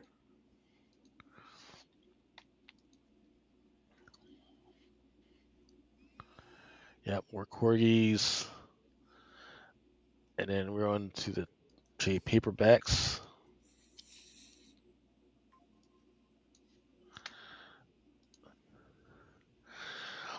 IDW Star Wars Lower Decks. Oh man. Now is the time that I can see that Star Trek is trying to unfuck themselves. Right, they're slowly rolling out more projects. I'm starting to see Funko Pops and statues and everything. Not on the other bullshit, but focusing just on Lower Decks. Right. Once again, Lower Decks is the animated version of it. And Lower Decks is actually pretty good. It explains what's going on with the rest of that shit. And you know what? I'm down. Um, I'm gonna be Teenage Mutant honest Ninja. with you, bro. Like Yeah. every the only time I care about Star Trek is when fucking was it Chris Pike or Chris something was in fucking Star Wars movies. I mean Star Trek movies. I like both of Mhm. those. Yeah. Now keep in mind, like that other shit is a little old school for me. I remember my father watching that shit growing up, but I don't know, man. Well, they missed like 3 generations. They fucked it up for 3 generations. Right. The movies, once they got the budget for the movies and they fucked it up, I how? But they once again they try to do the DEI shit. They try to get too diverse instead of focusing on the narrative and the freaking story, right? And then once they realize it, they say, "Oh shit, it was too fucking late." So that's why the Lower Decks joint is freaking great. The one with McFarlane, the guy who writes Family Guy, great fucking show. And then there's also the Convergence shit that they're doing right now that nobody's paying attention to. But it's great to fucking push them forward. And Um, did anybody notice that there's one Dynamite book this week? which one is it? Um, Dude, I don't even fucking know. I just saw that when I went to go purchase my books for the week. I saw that there was no dynamite Oh, being oh, offered. that's because yeah, because there's literally like a big fight, and it's like it's crazy. But I mean, we've already talked about some of it, but it's crazy, especially with the lawsuit that's going on right now. Yeah. So, um, Teenage Mutant Ninja Turtles. Remember Teenage Mutant Ninja Turtles when it was big a couple years ago? Yeah. Yeah, Farrell Perrier. Um, The only thing that's gonna fully like solidify the turtles back is if they drop something like a the dark. they well they announced the fucking game like years ago. Well, they're They about to need a do freaking another movie that Yeah, you and then Mayhem #2. oh man, I mean the first movie wasn't bad, but I mean I'm waiting on them to drop like a dark either cartoon or live action like yeah. Well, they said I thought said that they were doing a Last Ronin movie. oh yeah I They're heard doing a game. they were saying they were gonna do that. No, I Yeah, said I mean I know they're gonna do a game too, but I'm pretty 110% sure they announced the movie They yeah, like did, a year ago. they did. yeah. That's why Paramount. that's why they're Yeah, going to the South. so you gotta understand the irony of what we're talking about. All the shit between Star Trek and the Turtles and I forget what else we were just talking about is owned by Paramount, right? So Paramount has to unfuck themselves in order for all this shit to fucking happen the way it's supposed to happen. Period. Right? Which is probably not gonna happen, right? It's too difficult. Now, here's the interesting thing. I've been saying this shit for a while, and then just years ago, I was saying the same shit about fucking Doctor Who that they need to unfuck themselves. And what happened? Well, they sold the production rights to Disney, Yeah, and lo and behold, they slowly the first year under Disney was a disaster, absolutely a fucking disaster because once again they try to dig into the whole DEI stuff, right? It went from a female goofy ass fucking doctor to a really goofy doctor who was really leaning into his pansexual yeah, side, yeah. right? And his first season was absolutely fucking terrible, absolutely fucking terrible, right? But his second season, holy shit, the second season was absolutely fucking fantastic, absolutely fucking fantastic. But guess what? It's too late already. They've already moved on. They've already moved on to the next fucking doctor. So I don't know. But back on the Paramount, yeah, Paramount needs to do something. They need to sell it to somebody else that's competent to carry these stories and these projects forward. I I feel like mean, they need I to. thought they just put Jason Aaron on this shit, didn't they? Like, Yeah, but he's a writer. We're talking about actual like movies and TV series. You know, They need to stop for the as far as movies and TV series. They need to stop trying to market it just to kids. Like the kids, it's been marketed for kids for a long time. Since the 90s, and it's going on for long enough that they just need to just bring go ahead and lean back into the older, grittier, people dying, people blood type Ninja Turtles. Like they just need to yeah, go back to it. I agree. I agree. But no, there's it's tough because there's a duality to it, and that they understand that while all these other IPs are trying to do the same thing and trying to be gritty, they understand that their space is with the children, right? So don't forget what's their other IP that they try to do big, SpongeBob, right? And I don't know, and I know you guys may not be sports fans, but they tried to reintroduce SpongeBob to kids and their parents by implementing or integrating him into sports events, right? So Bless you. the like the Super Bowl, right? They had a separate thing, like a separate broadcast where it was just SpongeBob running around playing fucking football, integrated with what was actually going on the actual football fucking field, give me a right? second. And how did that Um, go? it was fantastic. It was Okay. fucking amazing. My kids fucking loved it, I right? mean, I feel like But go ahead, go ahead. no, I mean the only thing is that the only thing about uh placating to kids is that kids have a very Short. short memory, Yes, that's what I was gonna say. That's what I was gonna say. right? You know, Like, yeah, the kids are gonna like it in the moment, but I'm just saying, like, it's I understand that you can keep going back to the well, with Ninja Turtles, and these cartoons, and you can keep just milking toys and TV shows and products off of it. But as far as like where the kids are going to want the toys and stuff so long, but after a little bit, little kids, they move on to the next thing. And I feel like if you want to bring in like if every now and then, why not drop something for the adult fans, that made that particularly were the technically the reason why Ninja Turtles even got on in the first place. Character's name is Misery. At least that's what I read. Yeah. Um. Yeah. I agree with everything you said, man. Like that 2007 Ninja Turtles movie, the animated one, the one that's called this TMNT. I barely remember that shit.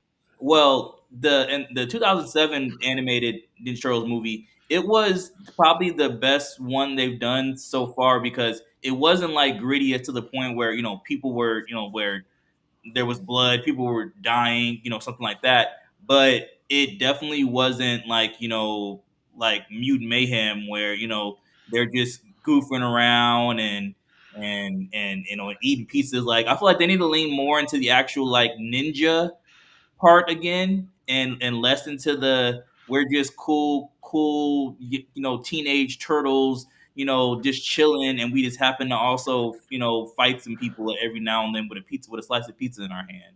Mm. Like I feel like they need to lean more into the serious, like the art of being the ninja, the shadow, the stuff like that. Like that's what I mean. Yeah. I. There's got to be a reason why they're not doing it. I just don't see what it is at the moment, but we'll see. We'll see. Um. I wonder if it's because of appropriation. That might be it. People are so I mean, afraid. yeah, yeah. Yeah, people might be afraid of appropriation. That might be right. But we'll see because right now we got Karate Kid coming out soon, right? If Here's where I guarantee if Karate Kid does well, then you'll see more stuff like the Teenage Mutant Ninja Turtles and all types of jujitsu type stuff happening. So the funny thing is, the original TMNT movie, Mhm. the 1990 one, it was Go successful. Ninja, go Ninja, No, go! that's the second movie. That's the second one. The second one, okay. Yeah, that's 1991. The 1990 movie was is still like if you took like a vote from a lot of TMNT fans, they'll say that the 1990 is the best Ninja Turtles live action movie. But they brought in a Japanese guy to help them produce the movie, and that's why you get all in the first movie you can see that it was a really dark, grudgy, gritty type movie, and he said it was because that he was trying to make it closer to like ninja type, like a ninja type movie. And that's why all the themes and everything that was in that movie worked so well, because the Japanese guy was actually brought in to actually help them produce the, Okay. so that's what Okay. they need to do. They need to bring in somebody Japanese that knows ninja lore, Japanese, Asian, type stuff, and have them help them make stuff. You know, then it's not Uh, appropriating. It's not appropriating if you brought, if you had some, if you bring, Japanese, especially ninja, bring Japanese people to work on it with it, then it's not appropriating. yeah, I'm just wondering what's taken Paramount so long to do some of these projects. Just wondering. But in a gritty vein, I love this cover is just gritty enough for me. I can't believe I didn't fucking order this already. If I remember it in the morning, I'll fucking try and order a cover. This one is a cover C. Juan Ferreira. Just fucking beautiful. I fucking love this cover. Then there's the Stephen Byrne, and that's it for IDW. Let's hit See the what images indies. got. Oh, it's blood, Fucking blood and thunder. you guys ruined my fucking name, man. Uh, so inside of our chats, our little private chats, we're talking about J. Scott Campbell for some fucking reason. And then you're like, on this page you can get this, that, and other thing. And then I went and checked, and then this shit, Blood and Thunder. There's no, so this not this particular cover, but there's a Blood and Thunder #1 J. Scott Campbell. It was like a 150 that nobody fucking ordered. And then for a quick second, it was like 175, maybe 125 fucking dollars out the fucking gate. And then lo and behold, if I went to there today and I think it was like $50. I was like, man, what the fuck? I didn't get it yet, but I'm gonna definitely fucking get it. I It was fucking love only that two shit. left. There's only 2 left. Oh shit. Of what? I mean, I missed it. What were you talking about? This book? Yeah, you better go buy Not that this shit. book. Yeah, it's a Blood and Thunder #1, but the satin foil. You know what I'm saying? Is that the one? Is that the book that Mel's been posting? I don't know if Mel posted it, but Oh. I know we talked about it, and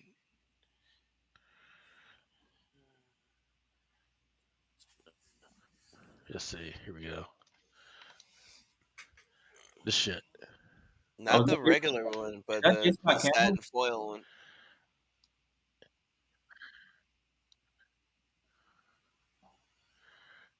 Oh, it is a Campbell. It is a Campbell variant. So it's a foil and a sketch edition.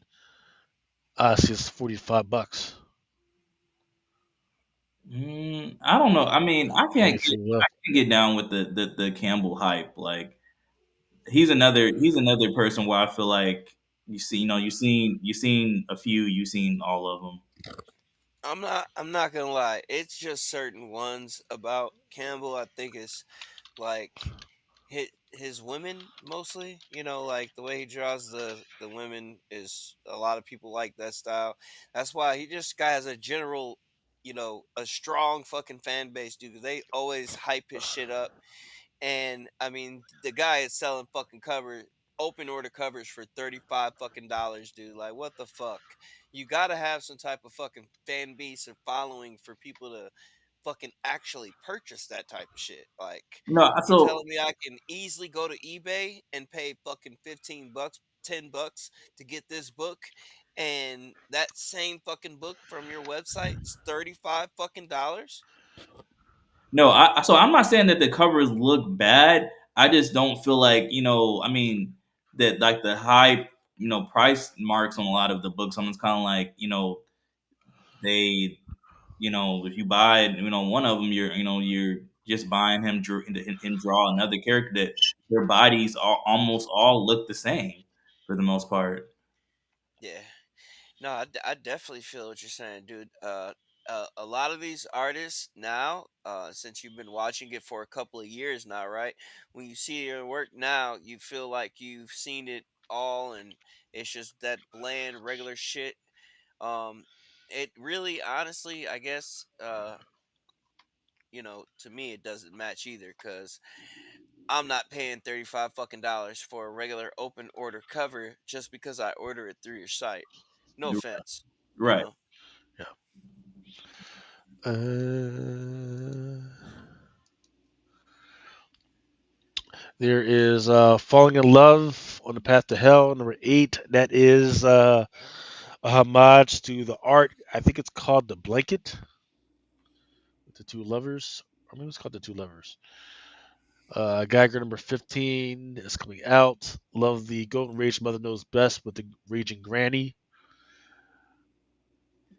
Is go ahead. I'm sorry. Go ahead, no, go ahead. What's up? It was about that the Star Trek thing. Is Star Trek still like they still like have like the major events like in cons and stuff like that like they used to, or is that all? That's a good question, man, because when there was like no Comic Cons, there was Star Trek Comic Cons. Always. There was still freaking. But now it's what I've seen is the Star Trek fans have kind of melded with the Comic Con stuff. So that's a good question, man. Like I don't know if there's any Star Trek. It's probably at least once a year or something, dude. Because it's a lot of Star Trek fans. I used to remember that it was always like the beef was like East Coast West Coast like for Star Trek and Star Wars. I never knew that. But that's interesting. There's one coming up in yeah, there's one coming up in Vegas in August. Yeah, I mean, at least as far as as far as what I saw, Star Trek people and Star Wars people were kind of like you know mine's better than yours, and f that side, that's that type of energy. Yeah. There's one in New York, and one in Vegas, one in Boston, one in Germany. Oh wait, this is 2022? Ain't that a bitch?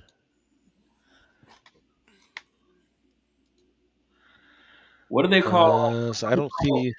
They call Star Wars people Trekkies. What do they call I mean, not Star Wars. Star Trek people Trekkies. What do they call Star Wars people? I don't know. I never heard of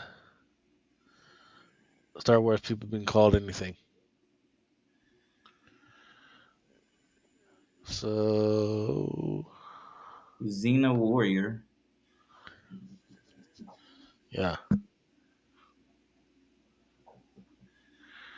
weird.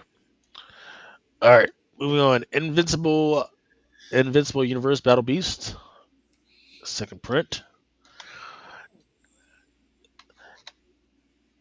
And King Spawn is coming out again. Lost Fantasy. That one keeps eluding me. I keep saying I'm gonna fucking read it, and then it just keeps eluding me. This one is gonna be. I've seen a lot of sales for this one so far. Spawn 365. The Mark Spears cover in Midtown is already limited to one per customer. Transformers is coming out. Let's see. David Nakayama with a great freaking cover for the Constructicons. You put some detail into that one. Yeah. Derek Chu's got an interesting cover.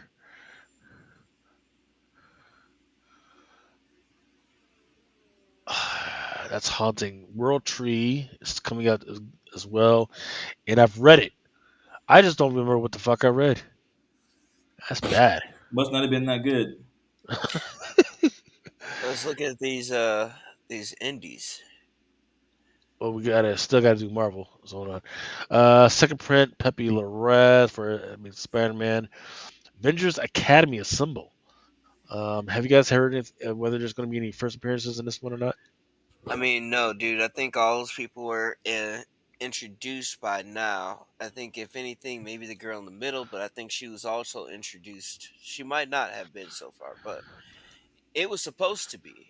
But Yeah. now, now that we look at the cover, fucking all those people you can trace back to where they just appeared in. This Deadpool kills the Marvel Universe one last time. Absolutely freaking fantastic. This one is a David Barrator. Oh, I thought that was like Perillo or what's his name, Tina or something. Yeah, no, this David Barrator, great new name on the spot. Just turning it up. That's good. We need some new blood, some new artists. We talk about Damn Ocean, but I keep forgetting this dude's name, David Barrator. I've been trying to turn it up. Um, Pete Woods. You like it sideways, Chris? Yeah, the horizontal covers are dope, but this isn't one of them though, because the title would be doing it too. And then there's a Deadpool Wolverine #6. We'll see Portesio cover spoiler. Silver Surfer's back. Sir, this one is a DK Ruan. I think I like that cover. Not bad at all. You know, Yeah, it's a dope ass cover. it's simple. It's a poster. It should be a fucking poster. I agree. I like the Joe Quesada too, which is open order in the 1 in 100.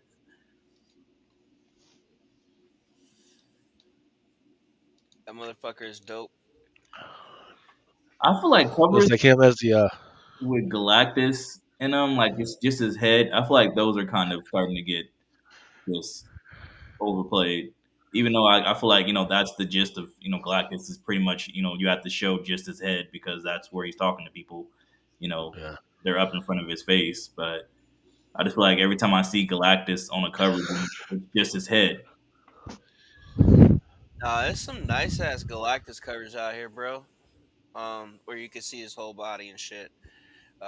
That fucking Fantastic Four facsimile 1 in 25 that we got like a week ago or 2 weeks ago by Turn Clark.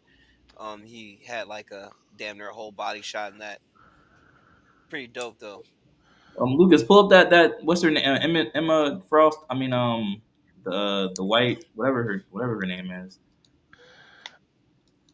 Her name is Emma Uh, Frost, right? That's not, is that yes. okay? Okay. Right. This is the exceptional X-Men number 10.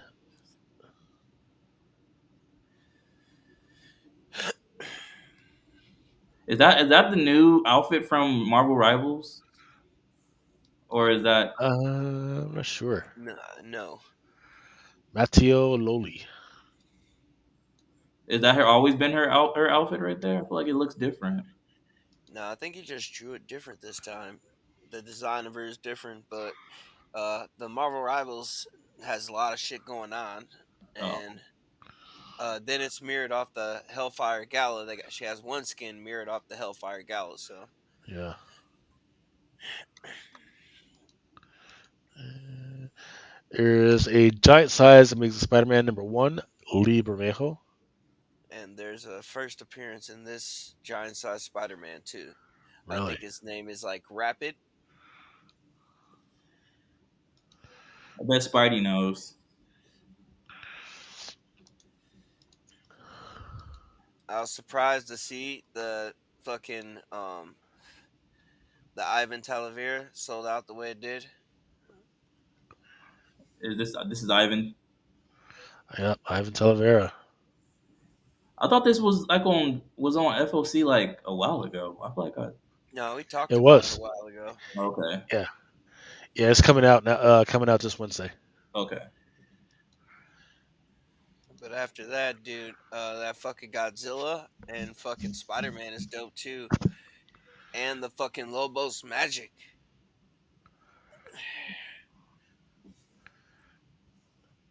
And there's a spoiler. Yep. Great cover. Motherfucking, I like that magic isn't bad. I like that. it's fire, dude. That shit's dope. She just had her little power upgrade and shit, so she's feeling herself right now. I think the for some odd reason the only thing I don't like about that is the random shine on the nose. Like I feel like the whole face should have been dark since the light is shining on top of her head. Right. So I get you. I get you, comics man. But I feel like here Pablo Villalobos is trying to say, yeah, all you motherfuckers are doing this. But guess what?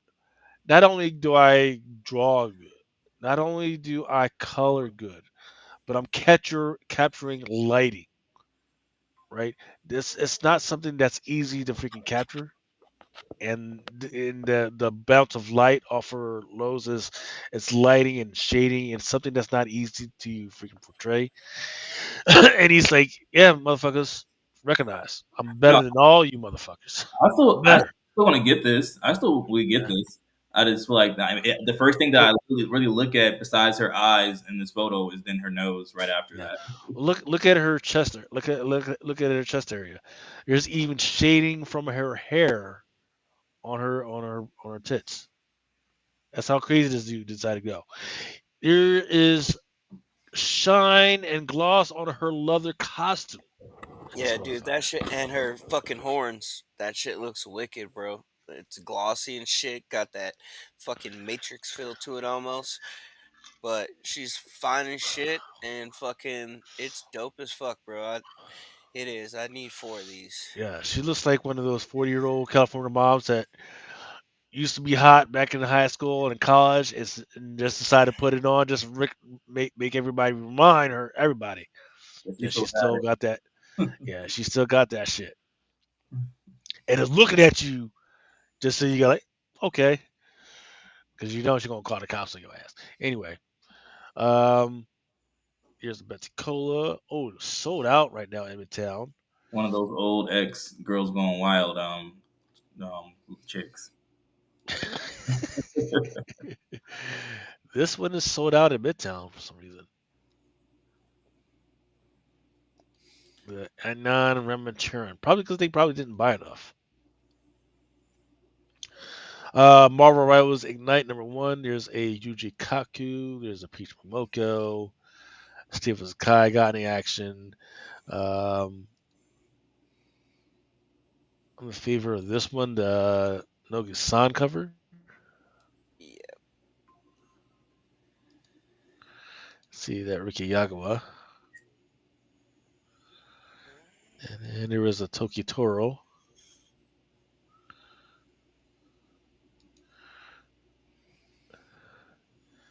And that was a 1 in 100 for this one.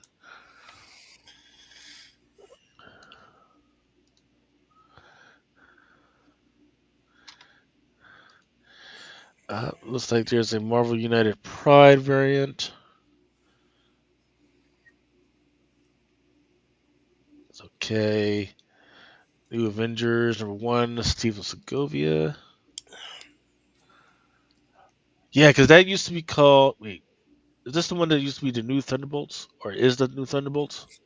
It was just Thunderbolts, and then they changed it to New Avengers. Right. So this is your New Avengers team. Fucking Eddie Brock, Carnage, Hulk, fucking Winter Soldier, Black Widow, and Laura Kinney, and Namor, Cars Hulk, Namor, Clea, Wolverine. and Clea. Yeah, there it is. Formerly titled New Thunderbolts. But the cover to grab was that Dark Avengers homage.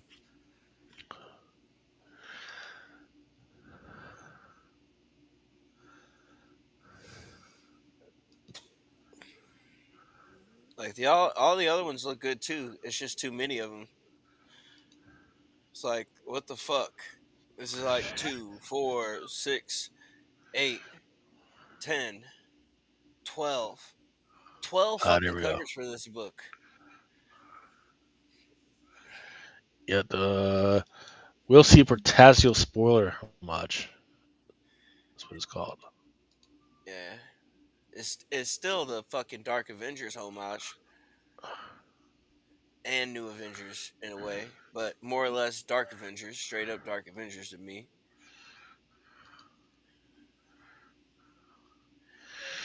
New champion #6. There's a Megan Hetrick. One World Under Doom #5. This is the RB Silva joint that I freaking really liked. Hey yo, I think I'm gonna call it a night. All right, brother. I appreciate y'all letting me get on here again. Anytime, man. You You boy? know what it is. All right, y'all Yeah. have a good night. All right, see you, You Chris. too, man. And my favorite, of course, is this EM Jess version. Yeah, that motherfucker's dope. But I just didn't like that price, son. 90 Was it fucking $90? dollars. Isn't it a 1 in 50? I thought it was a 1 in 50. I don't know. But it's $4.99. $4.99 freaking cover charge for the rest of the qualifiers. That might be why. Yeah. Runaways #1. This is for volume 6. That Ijikuri.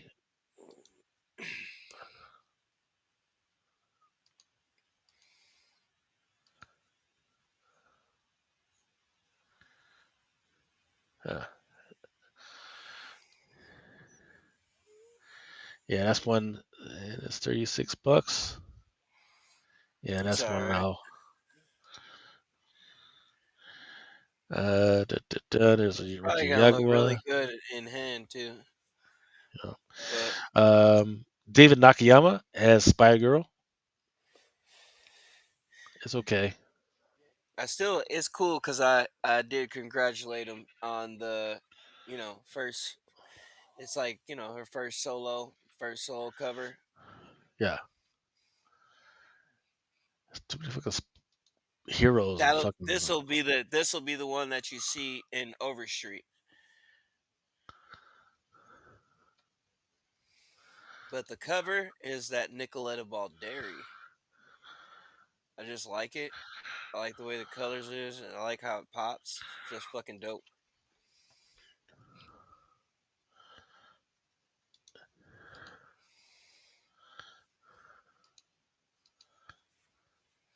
Yeah, looks like good use of watercolor. Yeah, it's fire.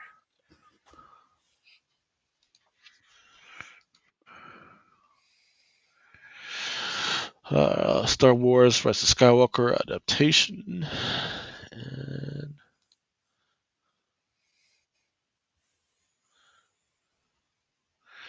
Ultimate Black Panther, number 7. Nobody's reading that anymore. Ultimate X-Men, number 16. Which covers. The Now we're down to the Dolly, tree. that 1 in 25. Fucking dope. It's definitely different. I think it's just gonna look good in hand. I think it's gonna pop with those colors. If they made a 3D or like some shit where if you put on some 3D glasses, it'll be something else, that would be crazy. I mean, shit, you might be able to, regardless. It might just do that shit. Might just do that. There's this Make the girl on. There is this artist on TikTok, absolutely freaking gorgeous girl, who does that shit. Right? She draws it one way. Right? She draws like full. She'll draw like a full on fucking poster or cover, right? And then with the lights off, with the ultraviolet, she'll draw it a fucking another way. So when you turn lights on and off, it's fucking two different fucking covers. And I am for the life of me not understanding why nobody has picked her up yet. It's crazy. yeah. You gotta I send don't know that what to I'm doing. me. Yeah, next time I see her shit, I think I'll send it to you. There's another girl out there who does a crazy ass Scrooge McDuck and fucking Mickey Mouse and Darkwing, and nobody's been using her shit um, for covers. It's crazy. Blood type number 1, that Miguel Mercado.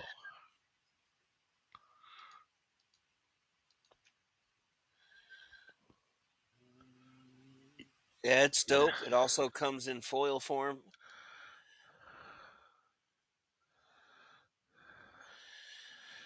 Palo Verde. Now here's what's interesting. I've been tracking this. What the fuck? This for a little while.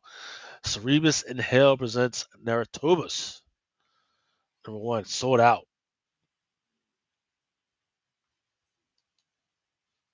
I know there's not a lot of Cerebus fans, but this guy is fucking cult following.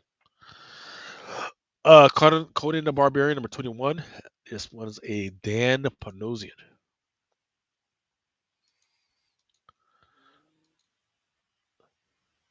Dan just say I fucking outdraw anything.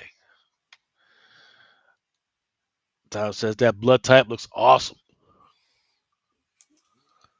Yeah, the I Kyle agree. Hot sold out instantly though. This one is different. I literally don't see Maria drawing muscular dudes often. But here it is. Conan number 21, Maria Wolf. And even then, even if I do see her draw somebody muscular, I don't see a whole bunch of other people on the fucking cover. Fuck. That was a good one. This Gonzo cover sold out at Midtown.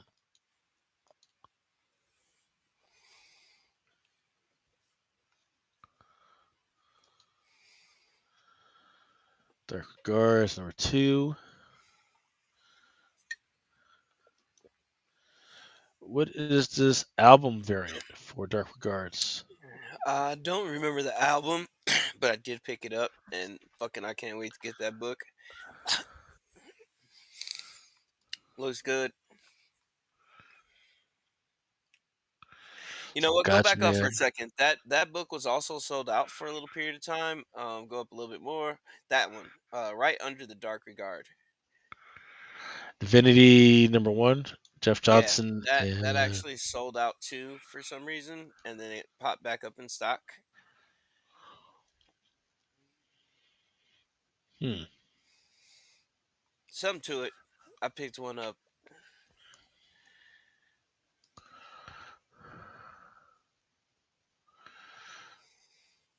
Grimm's Fairy Tales.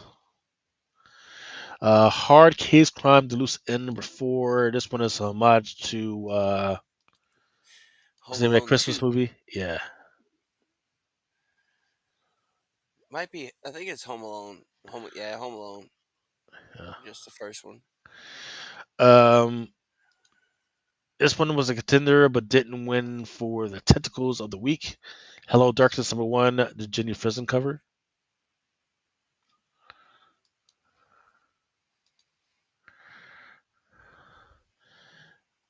Sold out is the Hello Darkness #11, Jay Lee and June Chung cover. And then there is a Mark Spears Monsters issue #5. They say this one is a New Mutants '98 homage by Mark Spears.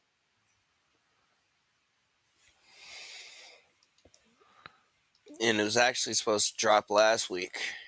Uh, Papa Duke. I imagine these being sold out by Friday. Which one? The At Something is least Killing the Children. the Papa Duke holofoil and the Something Killing the Children. The Future is Fucked, issue #2. Sold out. Toxie team up with Jesus walking on the water on the cover.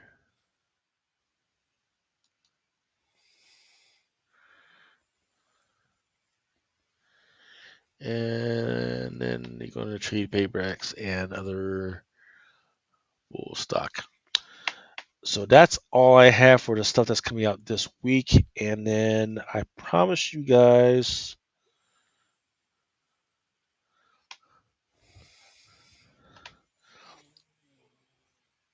my reads of the week or reads of the year so far.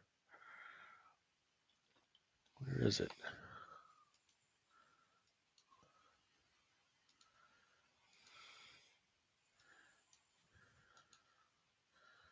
Here we go.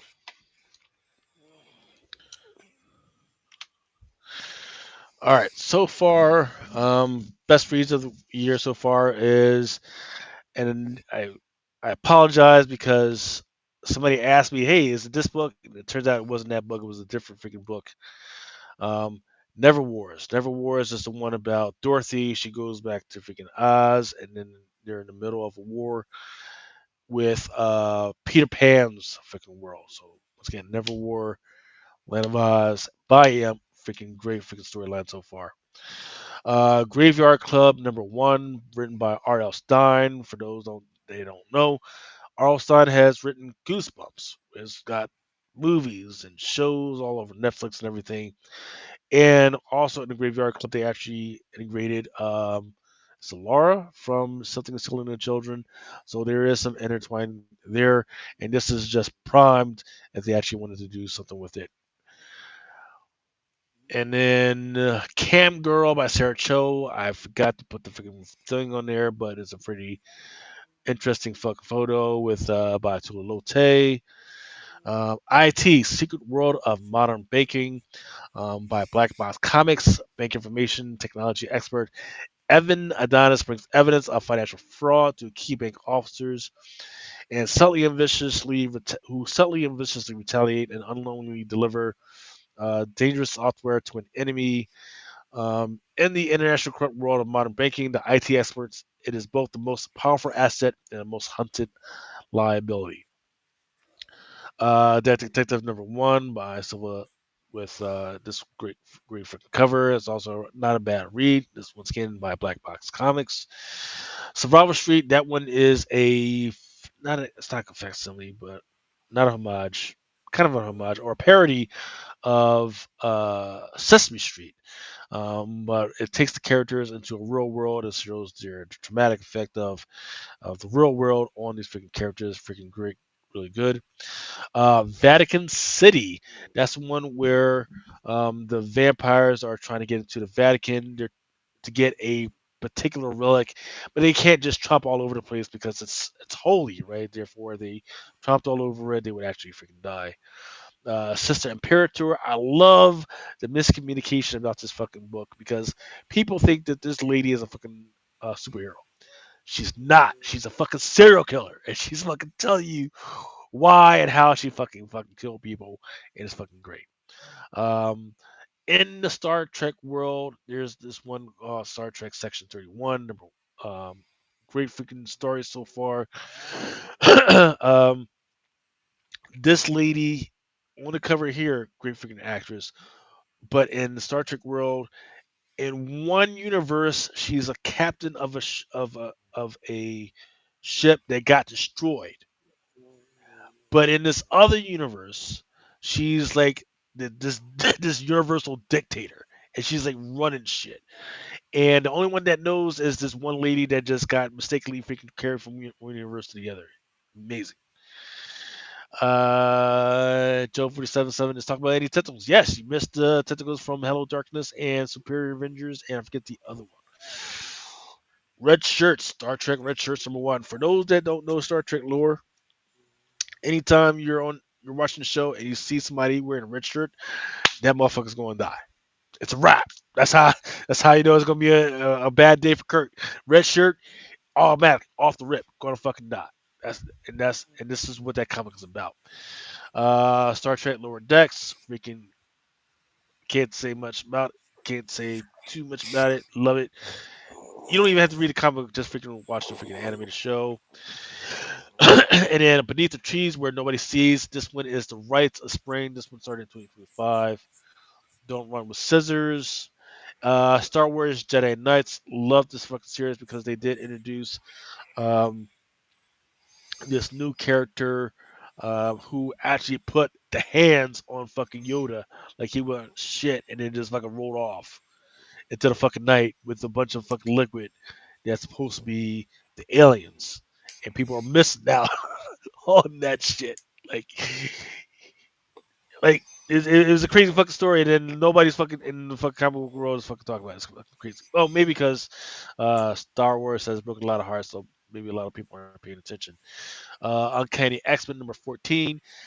Think of Sinners, but then think of them trying to bring that type of freaking intensity to X-Men, starting with this character. Her name is Henrietta. Not freaking bad. One World Under Doom. No, freaking Doom as a dictator, but he's making the world fucking love him. Love it so far. And then Doctor Strange of Asgard number two. Oh, actually, the whole Doctor Strange of Asgard. It's a in and out. If you love freaking mysteries, you'll freaking love this one.